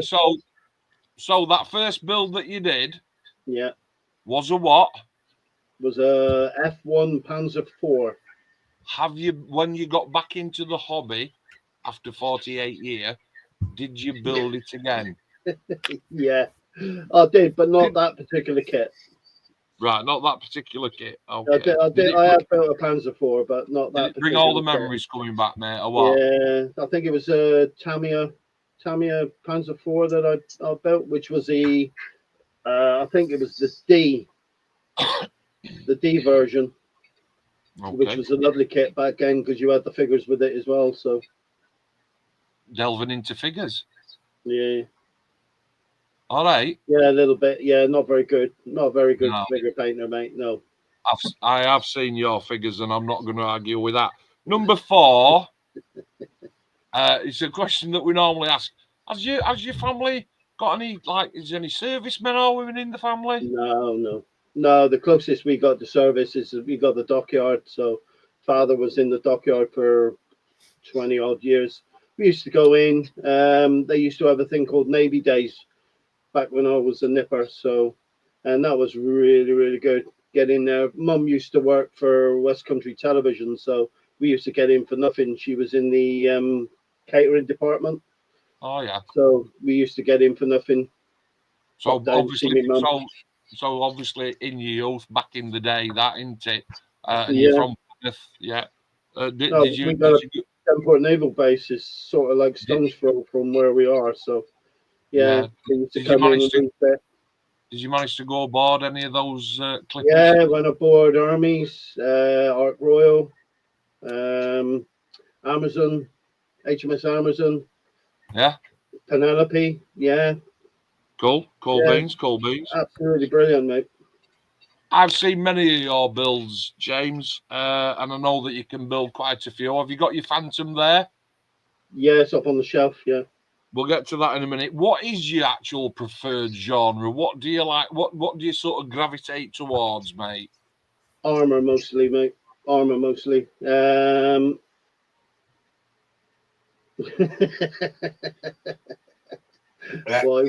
Why was the worst kit you built?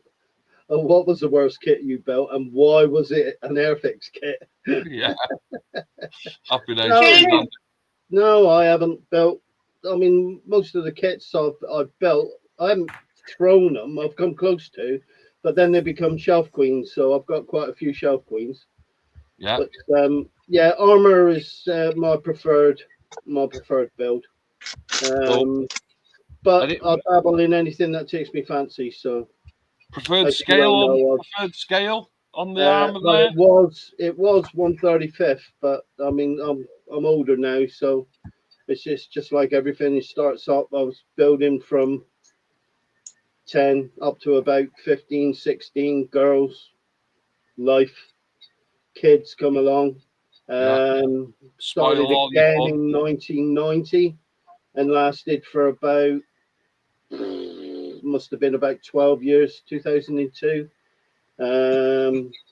Yeah, then life took over again, stopped, and then started again when lockdown kicked in. We were furloughed for a few months. How did you get so once you'd stopped? What actually made you get back into it then? Is it because you thought it was the furlough? It was the furlough that made me get back into it. Yeah, because I'm not one for sitting on my ass doing shit, you know. So I'll do it or doing nothing. So it was just a question of what can I do to sort of like keep my brain active. And I sold most of my models off back in the 2000s, but I kept all my paints and all my bits and bobs, my spray gun. Yeah, just I thought I've got it all there. So, you know, if I need it, let's buy a kit. So first thing I bought was the Hobby Boss 1/16 Tiger, which it's not a bad kit. It's all right to start off with. Did your last sale to you about, obviously, how long was the break there before you got back into it then? It's about 15 years. 15, really? That long? Years. Yeah. What were you building? So when you were building before, were you with Marg then? No, I was with my previous wife then. So, right. So we're not going to get too personal. So obviously, you and then you win Mag and she said and you say, oh, I'm going to buy a kit, and she says, what hey, what? Yeah, she had exactly the same sort of demeanor towards me building kits when my dad did. It was sort of like, what the hell are you spending all your money on plastic kits for? Yeah, but we all just that every time. Yeah, that just sort of like knuckled down and thought, sod it, that's what I'm going to do. So no wrong with that, mate. Yeah. Cool beans. Time for you to plug your local hobby shop. You came up to my local bricks and mortar hobby shop 2 weeks ago, Hobby Workshop. You thought that was cool. Who's your local hobby workshop? Tell everybody where you are in the country, who your hobby shop is, and what's it like, mate? Yeah, well, I'm actually in the Plymouth town centre, and my local model shop is Antics, which is in Cornwall Street in Plymouth.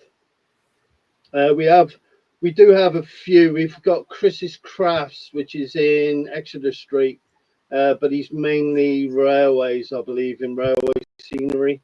But he does do a few kits in there. And you've got a local hobby craft store as well. So, but your main one is what? Antics. Antics. What's that like? It's really good. Little shop. Used to be huge.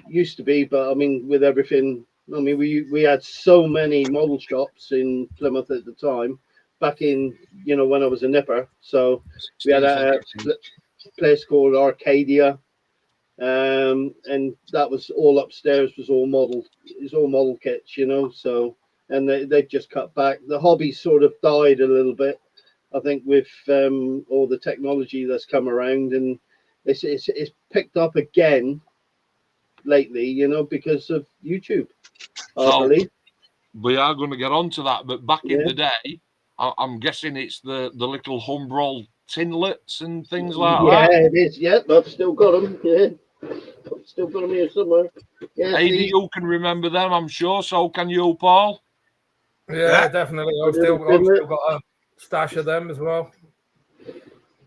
Yeah, you still is that bygone days now, James? Are they like what, or do you use them or what? No, I still use them. Yeah, I still use them occasionally. I mean, I say now I'm on to Tamiya, so I've got quite a selection of Tamiya. There's extreme metal I'm using as well. Most of that has come off. Most of that has come off YouTube. That's question 17. Can we send down? All right. Hey, so local hobby shop. Are you a member of a club there, James? You've been to SESKU and Emsworth Community. Yes, I am.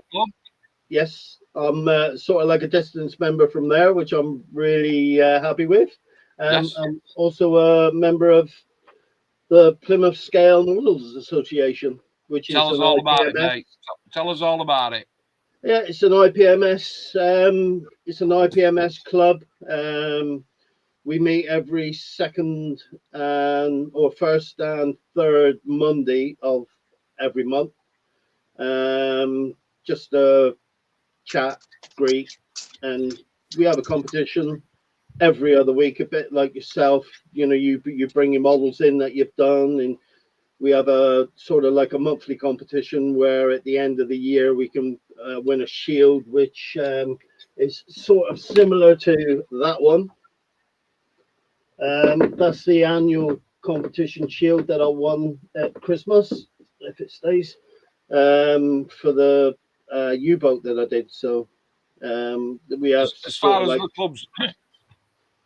the club's concerned, sell me the club, refreshments, toilets. Can we build there? Can we airbrush there? Is it a sit and just chat? No, you can't. Club? No, it's just what is it, James? What is it? It's just a social club. We meet in we meet in I've got to think now. Crownhill. No, it's not Crownhill Fort. It's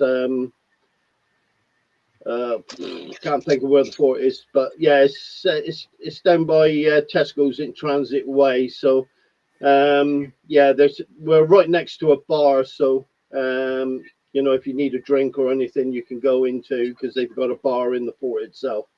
Talking about barring, Mr. Hammond, easily done with comments like that. Is it like SESKU Scale Model Club but better? You cheeky get. No, it's nothing like SESKU. Nothing like SESKU. Nothing like. We've ticked that one. What three models? What three models have you got to build and have in your hangar, harbour, battlefield, whatever? What's the three that I've got to build one of them, and one of them before I peg it?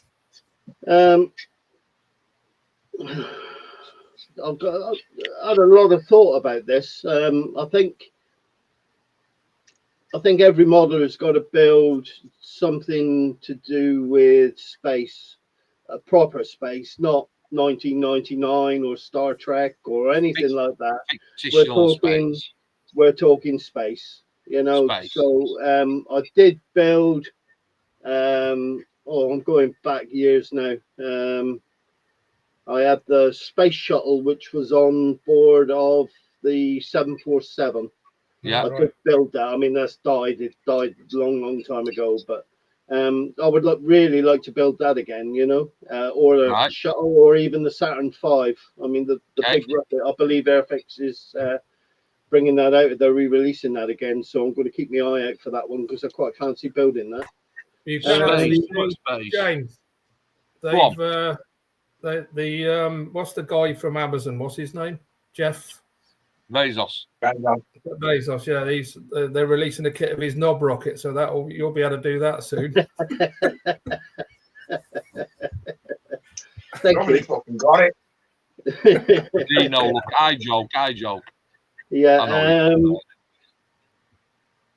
Number 2, what else have you got to build? You've got to build an armor kit as well. What?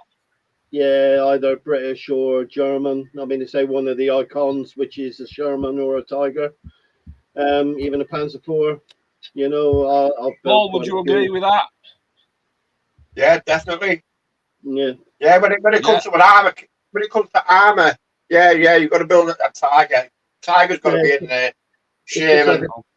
It's just like a Spitfire and a Messerschmitt, isn't it? Really. Yeah. Swedish, you know, plane. Swedish Chapter 8. Are we going with that? Are we backing James up definitely, with that? If you're looking at armour, it's definitely the iconic tanks, the Sherman, the Tiger, or even the one of the British tanks, the Chieftain or something like that. Tidy. Yeah. Back to James. James, number 3. We've got to have an aircraft now, surely. I would say an aircraft, yeah, and that would either be it's iconic, isn't it? It's Spitfire, Messerschmitt. Yeah, it is. It's just one of those iconic kits, isn't it? You know, everybody knows what a Spitfire is.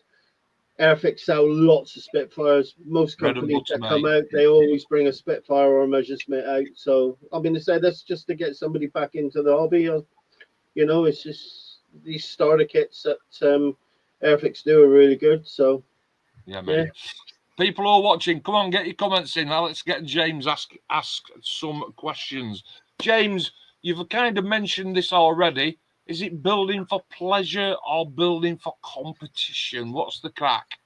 Pleasure, mate. It's purely pleasure. But because I won't exhibit, I'm fed up with exhibiting. I won't take my models anywhere. They've asked me in the club, and I'm like, I did all that back in the 90s, you know, and it's the upheaval of everything. It's putting it all in boxes, and then you're traveling, and then when you get to the other end, you can guarantee something's broke. Yeah, you've got to have your super glue with you, or your extra thin, you know, just to make sure that everything's there. So yeah, I'm just, I don't want to do that. So I'm building for pleasure. Although we do the monthly competitions, so within the club. And hang on, Dave's just come in with something there. Yeah, we'll come to that in a minute, Dave. Yeah. Pleasure. So this year I'm actually going for the overall trophy, the yearly trophy. Which now is your competition, your competition varies. It differs massively to ours. We have 1 day competition, guest judge, presentation evening. We have the same thing, Mark. I thought you did it on a league. Yeah, we do it on a league. Yeah, we have our yearly competition like you do, but we also have a monthly competition which runs for the year. So however many models are in the competition, so if there's 15 models in the competition, the winner gets 15 points. Then it's spread out between the rest of them. So Yeah, and that is presented at the same time as the yearly competition winners are presented. Cool. So Dave's got a question there. Already asked, what has been your favourite kit to build of all you have completed? What's been the gem, James? at this present time, I think you know me. The Phantom. I'm really pleased with the Phantom. It's just. Do you want to get it down? Do you want to get it down? So let's go on. Let's get it down. Put that belly away. Yeah, it's the. Look at the luxury chair he's got sat there. There you go. There she is. Just hold it there. So that's the Revel kit. It's quite an old kit. Yeah, it is. Yeah, it's a Revel F4G. Yeah, nice one. And for the price that you pay for it, perfect. As far as the club comp is concerned, again, you've already kind of answered it. Have you won the club competition at all? No, this is well, I've only been back with the club for 2 years. It must be 2 years now. So, well, it could be 3 actually, but yeah, life just gets involved in. I've not, with everything that's been going on, I've had to build the shed because I was building in home. So we've had to buy the shed, sort the shed out. Yeah. Completely filled it. So we'll get to that in a minute. That I need. But yeah, this is the first year that I'm actually knuckling down in building. So where are you? Where are you in the league? There are you good? Are you poised? I'm not blowing me trumpet, mate. I'm not going to blow me trumpet because my luck is that it'll all go tits up and yeah. Okay, mate. We'll leave that. I'm sort of like near the bottom, but I'm also near the top. So all right, okay. Yeah. Again, so in the middle then. Go on, Paul. So in the middle then. In the middle then. Yeah, roughly. Yeah. Well, best of luck with that one. Thank you, mate. Answered this question kind of already. The question 12: shed or spare room in the house? Tell us about your cave there. What's going off? Yeah, it's a nice little cave that we bought on sort of Amazon. I got it on pretty cheap, a bit like Paul actually, because Paul's so used to building in the house, and then when they had to move, obviously he's gone into a smaller place and he's had to have a purpose-built shed. So when we sort of did the garden, I had a little bit of dead space.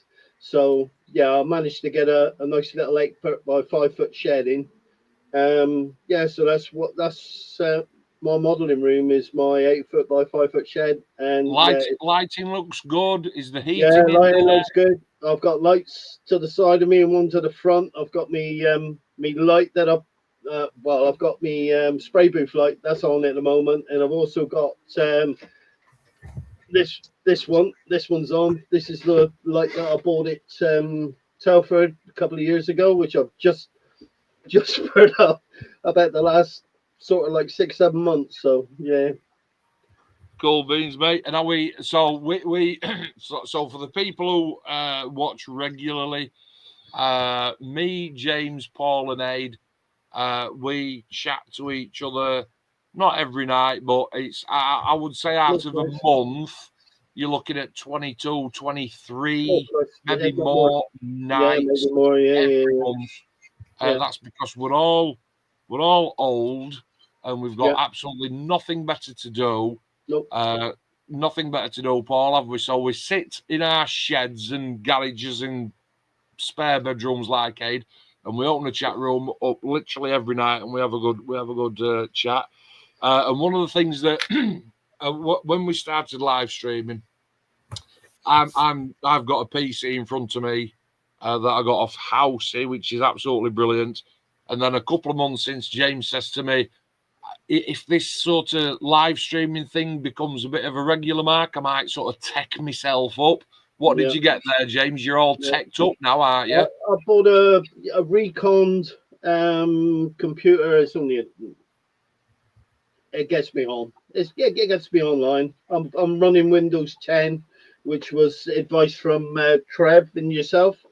Yeah. I've got twin screen as well, and picked it up off Amazon. I think it was about 140 quid, you know, and it does me.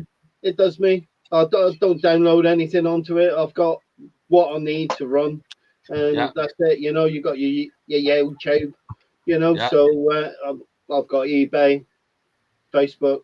That's all on there. So just your basics, but we use it primarily for this, though, don't we?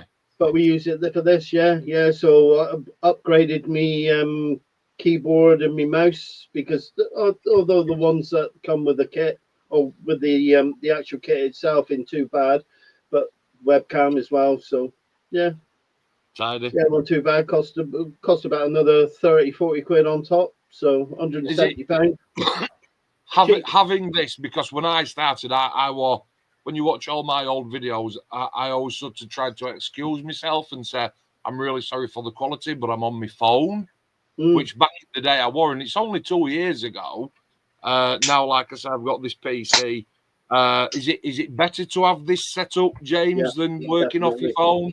Yeah, definitely. I used to, as you well know, I used to have my phone off a holder, which was sort of like over off to the right hand side of my shed. So your view was of me sort of this way, you know. So I've got me spray booth in the background, and I think this is a lot better now. You know, it's directly in front, although my camera is there, and you can see me. I'm looking off to this screen on this side. So I can't. The lead is not long enough for my camera to go directly on top of the screen. So, which is a bit of a bastard, but never mind. Not to worry, mate. You've mentioned, obviously, there YouTube. We are all modelers. Aidy's got his go-to. Paul's got his go-to. Who's your go-to watchers? We say, are you on tonight? Do you know what, Mark? I'm going to catch up on my YouTube. Who are you watching, mate? I watch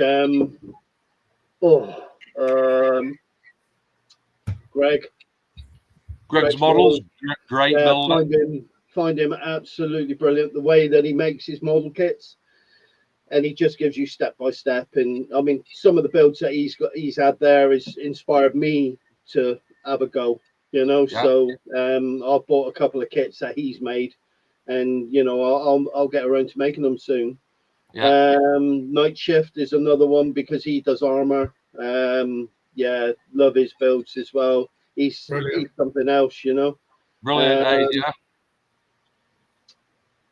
Prime Model Works is another one. Hiya, fellas. Hiya, fellas. Hiya, fellas. Absolutely brilliant. He's really, really good. Duke's models. I like a little bit of swearing while we're building, you know, so it doesn't faze me, but yeah, I know it upsets a few other people the way he goes on, but yeah, he's good. He's good. And some other bloke called Mark Andrews, but he's all right. Have you noticed that he came bottom at list? Yeah. Well, I left the best till last. Let's put it that way. Yeah. Brownie points scored there. That actually, you know what? Every question that I've asked literally leads on to the next question. You've been my co-host. You've been on the streams for over 6 months, I would have thought. Bearing in mind, it's coming up to about 15 months, mate. Now, really. So bearing in mind I've been on your live stream. It's been about the last 6 months that I've been co-host. So, and when we first met, it's because you tried to knock me over at Telford one year. Hang on a minute, Dean's leaving. See you later, cheers, Dean. Dino. Catch you later, dude. You know where we are, mate. So tried to barge into me at Wonderland Models, frightening the shit out of me. Yeah, and then and I gave you the 1,000-yard stare. Yeah, you give me that 1,000-yard stare, yeah. And then 6 months later, you're my co-host, aren't you? So what's happened there? How's that? It was a little bit longer than that, Mark, but yeah. I mean, it was like 12 months, I think, that we bumped into each other. I literally bumped into you at Telford. I think that was must have been 2021, 22. I think it was the first year it opened up after COVID. after COVID. That was my first. No, I've got some wanker letting fireworks off here. Yeah, that was my first Telford that I've ever been to, so that was really good. I went up there with my brother-in-law, and then the next year we actually met, and that was it outside while we were waiting. And look at you smiling. Yeah, that was brilliant. That was. I had my photograph taken. Or starstruck. Yeah, I was told that as well. My sister was sort of like, "Oh, you got all starstruck," but yeah. And then we met again the year after. That was my last, which was 23, I believe, and that was my last one. And that's when we actually I started. Well, that my first live stream was at Christmas when you actually broke down and yeah, you had to go off because you lost your. Oh right, yeah, we don't talk about that. Yeah, we don't talk about that one though. The hobby. Back to the hobby. I know how I do it. I know how Paul does it. I'm not sure about Aidy, but how does James do it? How do you? You know, you might be in a pub, you might be at work, a family member. Do you make a conscious effort of saying you should see what I'm building, or how do you talk about the hobby with friends and family? Yeah, I've got. Well, funnily enough, there's a couple in my club that actually build. So a couple in my work, sorry, that actually build. So yeah, I'm sort of like, oh, this is what I'm building, and yeah, I'm not afraid to go out and say, you know, oh yeah, I'm a model maker. You know, I'll do this in my spare time. Don't faze me at all. People got their opinions. I don't really give a shit. You know, I'm quite happy to spend my money on plastic kits. You know, and make them up best I can. And my stash sort of like reflects that. So, but yeah, any questions? Well, if they come and ask me what I'm building, I'll show them. You know, so. Tidy, mate. Question 17, we've already asked about the meeting with Pete. That went all right. Question 18. Yeah, that went really well. Yeah, I was quite. I think Pete was pleased as well. He said he was going to try and get on tonight, but well, I think work is a bit of a pain for him, you know. So it was. I think he's on shifts. I'm not sure what he does, but he did send me a message saying because he sent me a friend's request on Facebook, which obviously I accepted, and then sent me a message telling me how starstruck he was when he met you, and couldn't believe that he'd met a YouTube star. And I won't go that far. Okay. Oh yeah, You've recently cleared out your loft. Yes, yeah, we were up in the loft and yeah, got rid of all the crap that was up there and yeah. But how big's the stash that's hiding up there, mate? Right. Last count was 142. 142 kits. Kits, yeah. And how does that compare with yours, Paul? Yeah, I'm about the same. Maybe 80, 90, maybe. I don't know. Yeah, I've got a lot. Got enough? Hey, I've got enough, yeah. I actually did like a stock take a couple of days ago, and just out of curiosity, and I'd probably get 111. I think I got. I've got a long way to go, obviously. Okay, we've already asked this question. Dave asked it. The best kit that you've built. So I know that you're very particular. I know that you're fond of the Phantom, but it's the old Rebel kit. That's not the best kit you've built, though, is it? So far it is, yeah. Well, really? Yeah. I think you mean quality-wise, James. Quality-wise, James. Oh, as in, oh yeah, because sorry, yeah, the Phantom is quite a basic kit, yeah. Yes. Compared to the Tamiya Phantom, which is a little bit more in depth. Yes. So what's the best kit that you've built? The best kit so far that I've built has got to be the Puma, which is that one. So I'm sort of like that's I'm almost finished there. There's a few little tweaks that I've got to do, but yeah, that's for quality.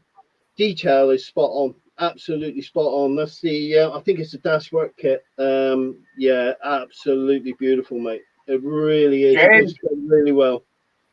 James, can I ask, have you built that subjective 35th scale? And if so, no, I haven't. But I intend on getting the Ryfield models. Right, okay. I was going to say, I fancy that. I do fancy a Puma myself now, so yeah. I'll go for the Ryfield models one then. Yeah, Ryfield models. Yeah, you can't go wrong with that. You get a full interior with it as well, or you can get one with, I think it's just the engine detail. I got Sounds like they're having a fanfare for you. James, what's the most expensive kit you've got in your stash? Well, I'll go up as far as £200 mark on a kit, and that's your maximum. Yeah, that's my maximum. I won't go any higher than that. If I can get a deal, then yeah, that's what I go for, especially on eBay or at any of the shows that I go to. So, what's the most expensive kit you've got in your stash? Well, there's three. There's three at £200, which is the Trumpeter 1/16 King Tiger, the Panther, and the Jag Tiger. I paid £200 for all three of those. What about the newest addition to your the Mozzie you bought the other week? The Mozzie. The Mozzie was 186. That was that's a kit that I've been after. Well, I had the chance of buying it last year, but the wife was going to buy me, but it was sort of like, nah, I'd sooner have the Puma. I bought the Puma and the M10 tank destroyer in 116. Yeah, you got the Hong Kong B25 B25 Mitchell as well. I've got the Hong Kong B25 Mitchell. Yeah, I've got that one, the glass nose version. I'm also after the gunship version as well, so I'm keeping my eye. Yeah, they're pushing 200 quid, aren't they? Yeah, round about 160, 170 pounds. Yeah, not too bad on eBay. I had a nice little buy with the B24, as you well know, the Hobby Boss B24, which is a 32nd. And that was a nice little kit, 130 quid. When you were tidying your loft space up, James, I'm sure that you came across kits up there that, oh, bloody hell, I forgot that. I got that. Which out of all those kits, next question, are you sort of most excited to be, I've got to get that down next? Well, the next one on the list, I've got to get this one in the 251 done, which is me little half track. That one. Yeah. I've got to get that. That's almost ready as well. So I've got a few shelf queens, but out of your stash, out of your stash, the stash at the moment is I've got a few down here, which is the what is it? It's hang on. Did you hear that little squeeze of a fart then? Oh yeah. Yeah, it's this one. You know that. That's old age, is that? I know, mate. This is my next build. So it's the E100. As Amusing Hobby. Right. I believe, Amusing Hobby in 135th. That's going to be my next build. And once it goes on the bench, it stays on the bench. We've talked about, we've heard that before. Yeah. We've talked about Humbrol tinlets. Yeah. Moved on to Tamiya. You've talked about other kinds of paints. Yeah, I've got. Next question: your paints, your glues. Are you sort of like what are you using, mate? On the up, I'm expanding my range. I mean, when I was building in the house, it was mostly acrylics because obviously the smell. While you're spraying, I had no spray booth, so I'm spraying in an open room, so ventilation obviously and mask. yeah, but acrylics, you don't get any smell with an acrylic. So I was quite happy to use that, and so was the wife. When I'm obviously now I'm in my shed, I can go for a little bit more stronger sort of paints, which is I try to keep away from lacquer based paints, but the Tamiya XF range is pretty good. I have started going into the lacquer based paints, which is the extreme metals. That absolutely brilliant, brilliant paint. And you got me onto the game changer, which was MRP. So, and MRP it stinks. It really does stink. But what a finish! Yeah, can't go wrong with it. Can't go wrong with it at all. Really can't go wrong with it at all. Hang on, Dave's just. Dave's on his way out as well. All the best, Dave. Later, mate. All the best, Dave. Cheers, matey. Yeah. Cool. So, Right. Okay. Yeah, the MRP spot on. Absolutely spot on. Moving on. Sometimes it's a bit of a funny question. This. The most effective sort of like hands-on or go-to bit of kit that you've got? Is it a circle cutter? Is it a paint shaker? What should you have in your tool arsenal, if you will? What should you have? Just an airbrush. Airbrush. Well, to be honest with you, these as well. These Swan Morton blades, absolutely brilliant. Cutting your fingers.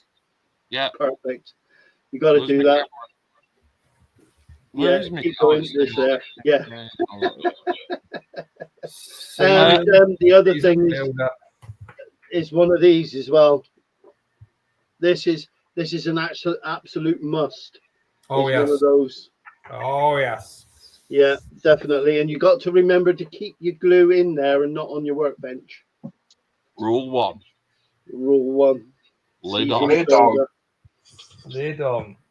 Out of all the manufacturers that are widely all over the world now, with your Airfix, your Revell, Asagawa, Tamiya, who's your favourite to build? Freeze is Tamiya. That's a Why is that? Any Tamiya kit is a shake and bake. Absolutely. Why are they so good? Why are they so good? They just are. They go together really well, don't they? You know, you've not got to worry about anything. You just pick it up and you know it's going to fit. You know, they are pretty easy. The Revell kit. So does that go from Tamiya bikes, cars, armor, tanks, aircraft, the whole lot? Everything. Yeah, I believe so.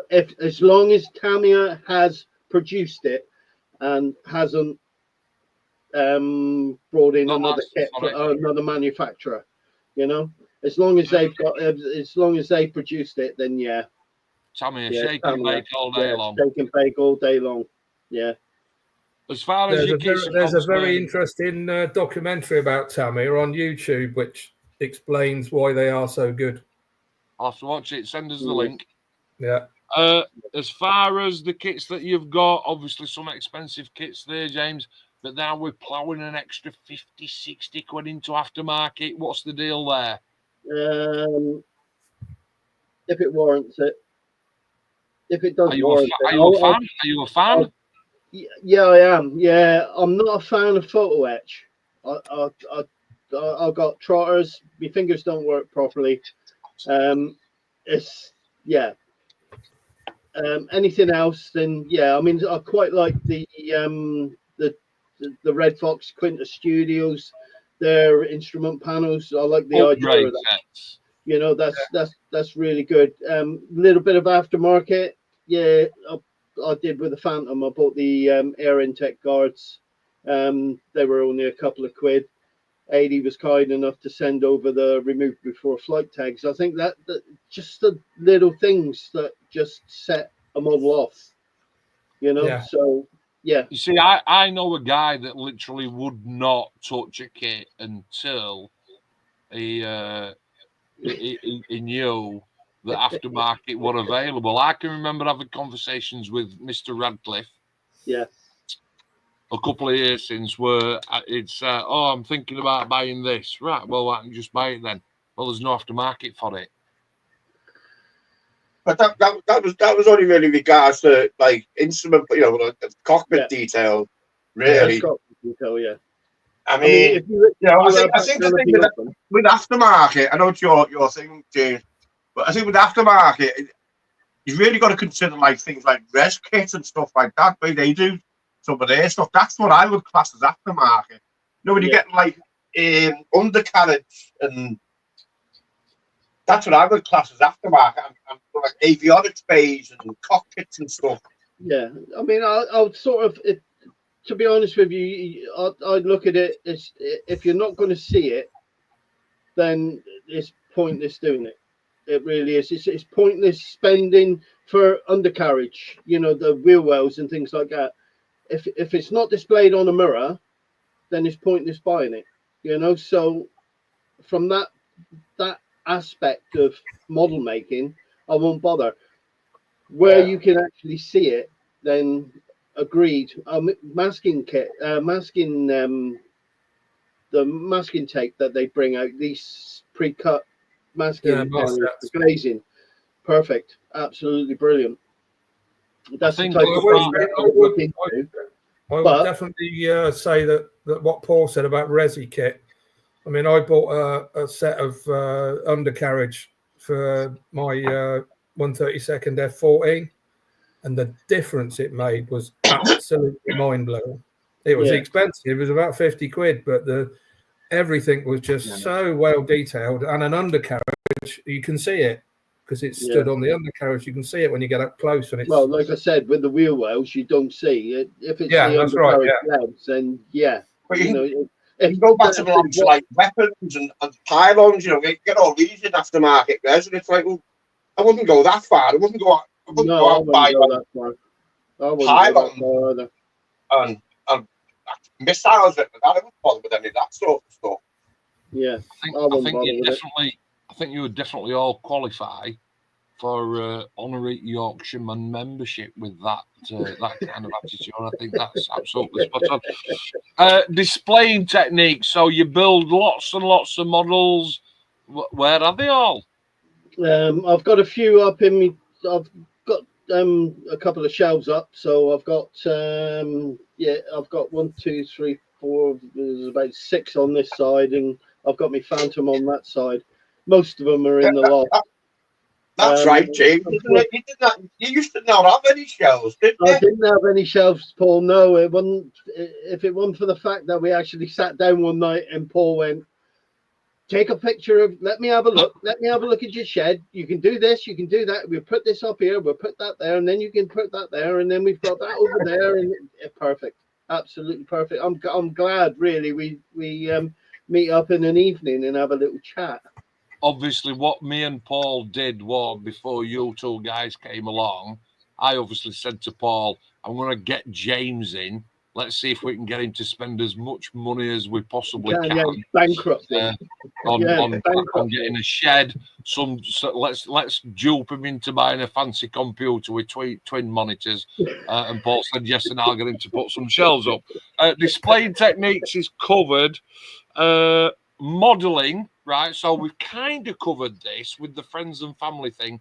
Back in the day, and that's a term that we use regularly, back in the day, modelling, quite a secluded, antisocial, geeky type of hobby, coming more into the fore now with social media. What's your thoughts on that, James? Yeah, agree totally, mate. Agree totally. I mean, when I started off, there was a few of us.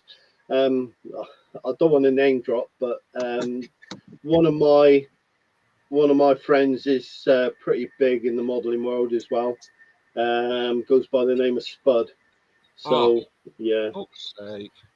John Spud Murphy. You were talking about brilliant. Me.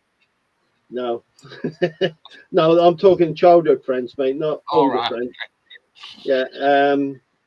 Yeah, brilliant. He's just kept it going all the way through. I think he stopped obviously with life and marriage and kids and all that lot, but as far as I know, he's carried on through all the way through. So And yeah, with he's Facebook, really TikTok, good. Instagram. He's just on Facebook. He's not one for blowing his own trumpet. What about you, though, Jay? No, I'm not. It's you, mate. This is your Me? spotlight now. Yeah, obviously. I mean, you chat to us three guys all the time. Well, that's right. You're on SESKU Models Live. You're on SESKU page. You're on YouTube now. YouTube star. Well, all that sort of I'm trying to get on the YouTube channel at the moment, but obviously we're going to have a little talk later on. On Instagram is Reaper Models. TikTok is Reaper Models. Put a couple of videos up, and they haven't been too bad. Don't really post on my personal page. I use my personal page to take a piss out of everybody. So yeah, I don't want to sort of like get involved. I don't want the other part to get involved in that. But yeah, I put a couple of photos up. You know, people have asked what I'm building, so yeah, I'll put it up. But as far as the social media side is concerned, and we talk about there were a big debate. I don't know if it happened in Sweden, Aid, but certainly me and Paul used to talk about it quite regularly, that the hobby was dying. That's because we're all old farts, and it seemed like there were no new talent coming through. How do you think that's changed? Have you seen any young talent coming through? No. Well, yeah. I mean, there's new YouTubers coming on. I think YouTube has helped. It's helped a lot for the hobby, because back in the day, I mean, I say you had your computer and there wasn't anybody on, was there? No. What did you do? You sort of went into the local hobby shop if they had or Hannants or places like that, you know, and you sort of like you run through their catalogue, spend sort of like a night looking for something that you want, and 9 times out of 10 Hannants had it. You know, now I think it's a lot better now, because there's more and more people are selling online, you know, so it's sort of, it's a 50-50. Well, it's not a 50, it's more like a 70-30 split now, because it's taking the customer away from the shops. But as far as like your club's concerned, right, how old is the youngest member there? Oh, at my club. Yeah. Is it you? No. No chance. No. I'm close to 60, Mark. Fucking hell, man. Well, that's what I'm saying, though. Is there any 50-year-olds is there any 20-year-olds? Yeah. Well, I mean, my club, or the club that I go to, we've got about 28 members, 30 members on a good day. You know, I mean, they don't all turn up at once, but we've normally got about 22 to 24 there. I think the youngest is about 8 or 9. You know, there's a chap that brings his son along. We've got very good. We've got a couple of 12 to 15-year-olds in there as well, which is, you know, it's bringing it up. Do they gravitate more towards the Airfix side or the Warhammer side? No, they're plane builders. They are plane builders. So yeah, I mean, say the dad, one of the chaps' dads is he's a plane builder. So yeah. Adi, what's it like in Sweden with the younger guys coming through? Have you got any input on that? It's getting better, but modelling in Sweden is, because it's such a big country and there's so little people living here. You got to think that the whole of Sweden is twice the size of the UK, and there's less people living in Sweden than there is in London. So you've got sort of like, and it's quite, I would say it's a solitary hobby in Sweden. Yeah, there are clubs, but only in the big cities like Gothenburg, Stockholm, and Luleå, that sort of thing. But I must admit, with something like that, I mean, you guys know me, and I'd be literally biting, chomping at the bit, trying to get. Anyway, that's me. Talk to me. 2 questions left, James. Back to you. Tell me about your meeting with Paul for the first time 2 weeks ago. Your weekend, mate. How did that go? Did you have a good weekend? Yeah, Mark, I wouldn't have traded that for anything, mate. It was absolutely brilliant. It was good to meet up with you. Fantastic to meet up with Paul. It really was, because I've met you before, but I've never met Paul in the flesh, and he's a larger than life character, and he's absolutely brilliant, and he really is. Yeah, got on fine with him. I'll get on all right with him on this as well, you know. What, Paul? How was it for you, mate? How was it for you? Man, brilliant, absolutely fantastic. I'm speechless. I can't believe we actually done it. Well, just brilliant. I just wish we all lived a little bit closer together, because everything just happened. It just happened all the time. It'd be brilliant. It'd be like doing this, but in person. Yeah. And it'd be just an absolute ball. It'd be a scream, I know it was. I must admit, I had a conversation with Sally, my other half, at tea time tonight, and I said I'm going to do Spotlight Starters, and I know for a fact that one of the guys is going to say, "I wish that we all lived closer together." Yeah. And I turned around and said, "I'm glad that we don't all live closer together, because I would never go to bed. I'd have your two sat in here, Paul in chair getting pissed up, me and you building and doing live streaming shit. And we'd never get no done, to be fair." Well, we don't get fuck all done now, for God's sake. We do occasionally. Yeah, we do occasionally. But obviously, on the weekend, came up to club, went to the hobby shop, met Paul, met all the lads. It was better than what I expected it to be. You know, it was meeting the members of the club, and how comfortable they made me there as well. There was Andy Roop, absolutely brilliant chap. You know, first shook his hand, grabbed me, give me a hug, and it was all like, fucking hell. And he's like, "Hello, James."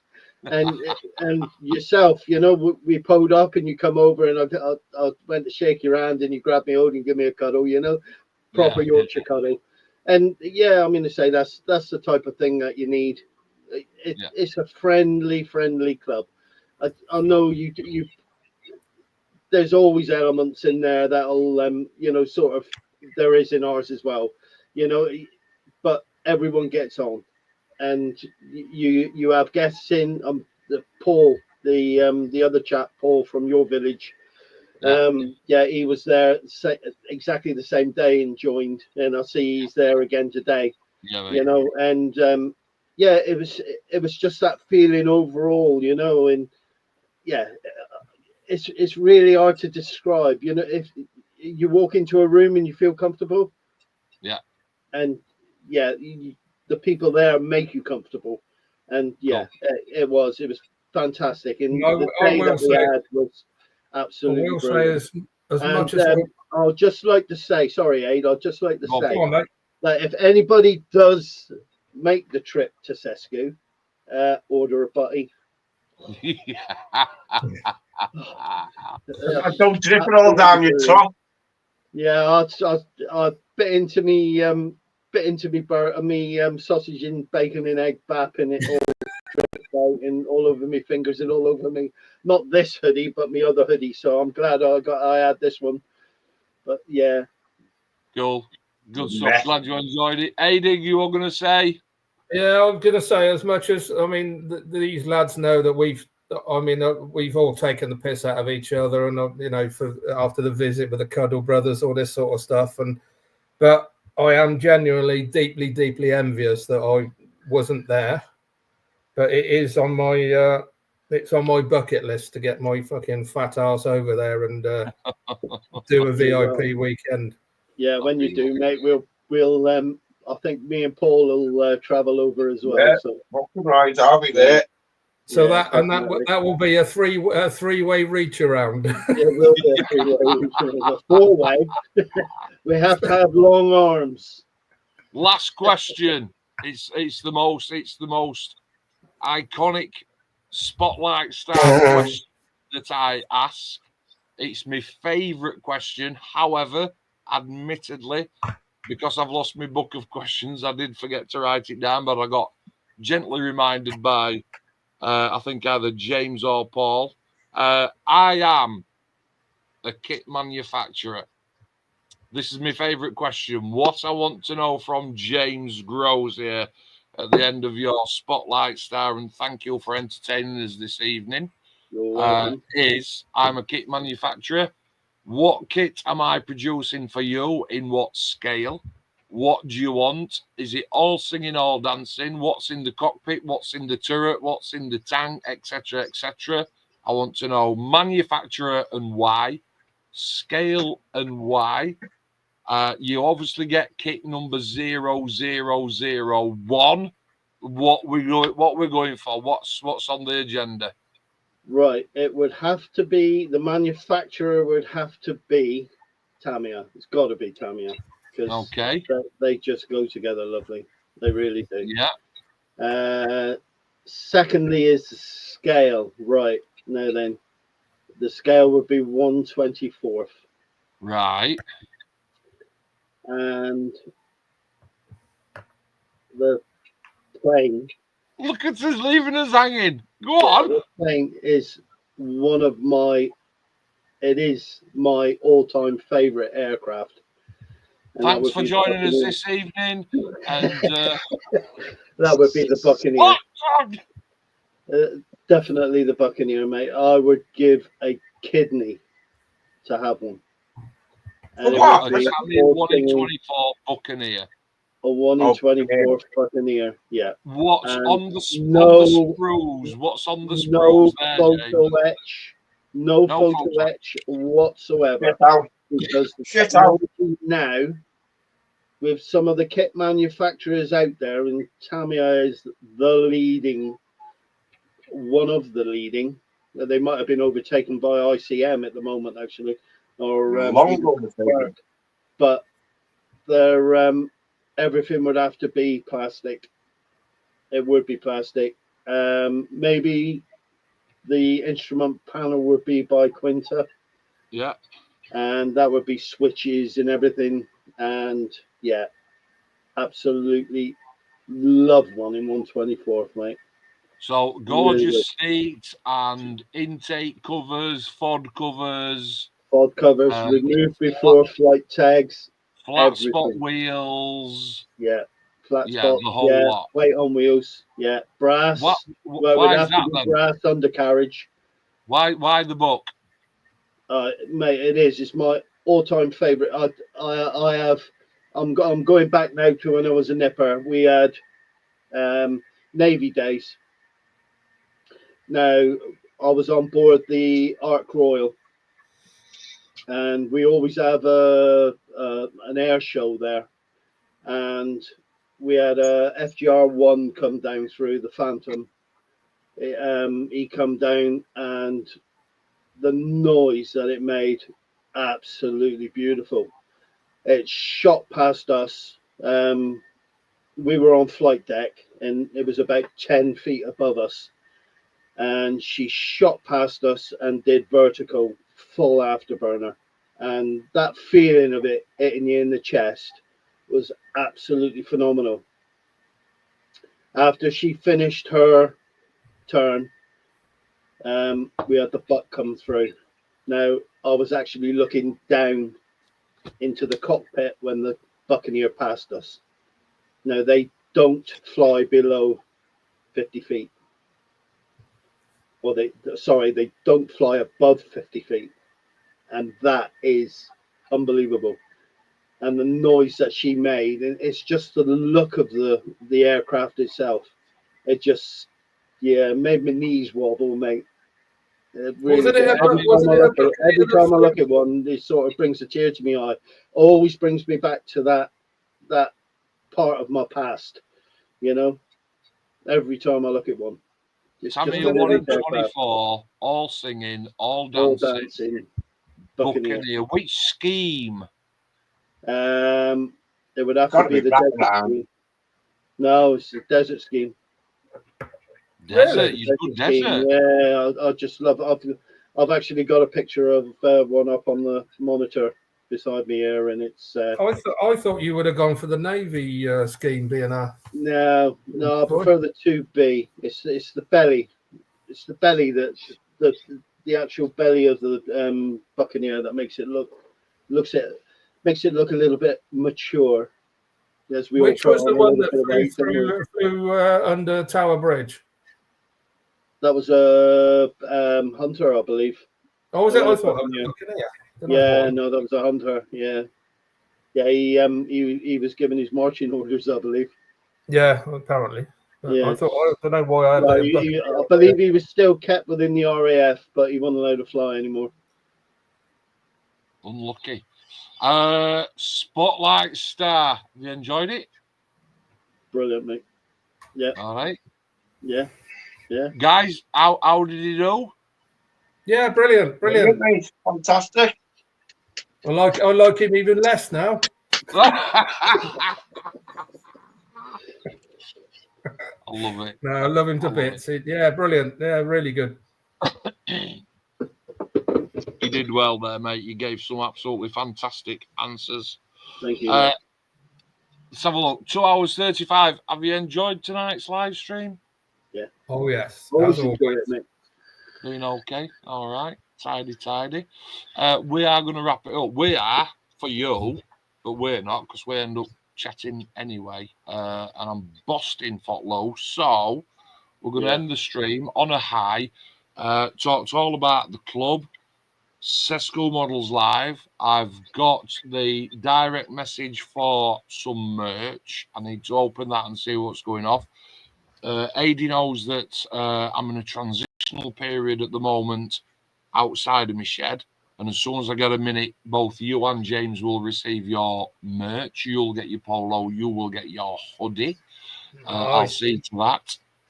I did mean to show you before. I did mean to show you before I went, and I mentioned it earlier. So Dave House, as you know, Dave House, good friend of mine. Dave House is in the middle of building this. Tomcat. Yeah. Great big bloody thing it is, but is, for want of a better word, fallen out with plastic, which is absolutely fair play. I mean, look at the bloody size of this thing. Yeah. Yes, thank you. It took me 12 months to do mine. He's fallen out of love with plastic, but he does want it built. And he said, Mark, will you do me a favour? And I've said, yeah, of course I will. Because that's what we do down at SESKU. We all help each other. We've had a great live stream, and hopefully everybody that has viewed it has enjoyed it. If you watched it live, thank you for tuning in. Thank you, everybody, for your comments. Thanks, James, for tapping the bell. Let's go. Let's do Aid. I'm going to bump you off, but stay where you are. And thank you very much. I'll catch you. Yeah, good. Cheers, boys. Thank you very much.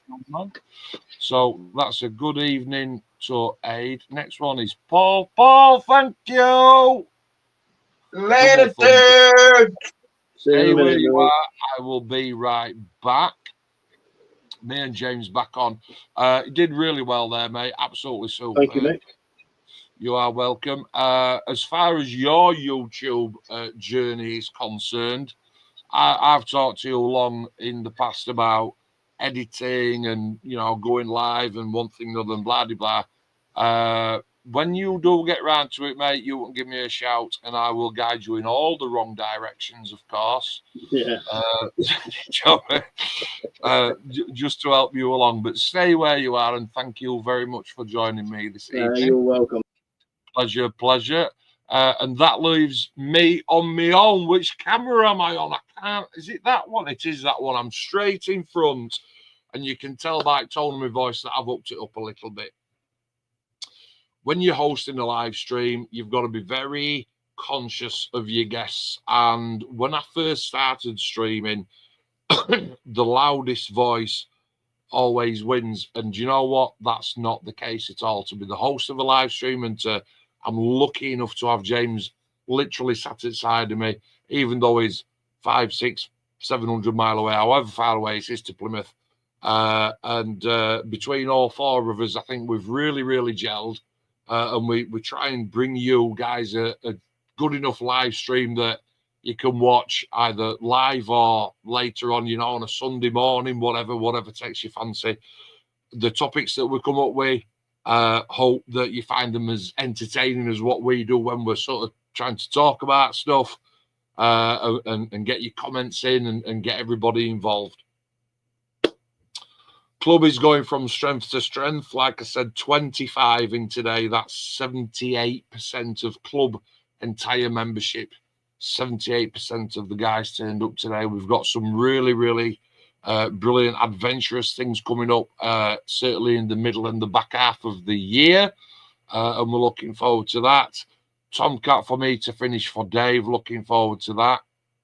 And it's true, the social aspect, the social media side of hobby, of this particular hobby, because it's obviously an indoor hobby. It's not like fishing, it's not like darts or the snooker team, the pool team, but all in his own homes, in his own sheds. And social media has opened up so many doors for us, whether we are watching the latest builds from people that we watch on YouTube, or you guys are watching what I've built. We talk about what Aidy's built, what Paul's built, and James as well. And we try to make you feel as inclusive in this sort of inner circle club as we possibly can. As far as the builds are concerned, I've said it many times. I haven't got time to sit with an overhead camera and cut bits off sprue and edit that. It literally takes forever to do that, and I'm so in awe and envious of the guys that have got time to do that. I just haven't, which is why I do a post-build video. Okay. The next live stream will be coming up in probably 2 weeks' time, after club again. Sometimes I take photos, and sometimes I manage to get around and do a video. But I have got a big life-changing event personally coming up in the next 3 weeks that I will share with you. Even though it's personal, I will share it with you in 3 weeks' time when it happens, okay? And all will become clear, which is the other reason that I brought James in to help me, because when I'm unavailable, James is growing in confidence. He's also on the StreamYard, which means that he can cast that to my YouTube, and James is growing in confidence that he'll be able to do that himself one day, either on behalf of me, behalf of SESKU, or for his own channel, and it'll all be good watching. Thanks for all your comments. You've been great tonight. Thank you very much. And I'll get that merch sorted for you. I'm looking around now. I can see the boys in the back of the screen. So I will bid you farewell. Stay safe, everybody. Take care. And I will see you next time. Cheers.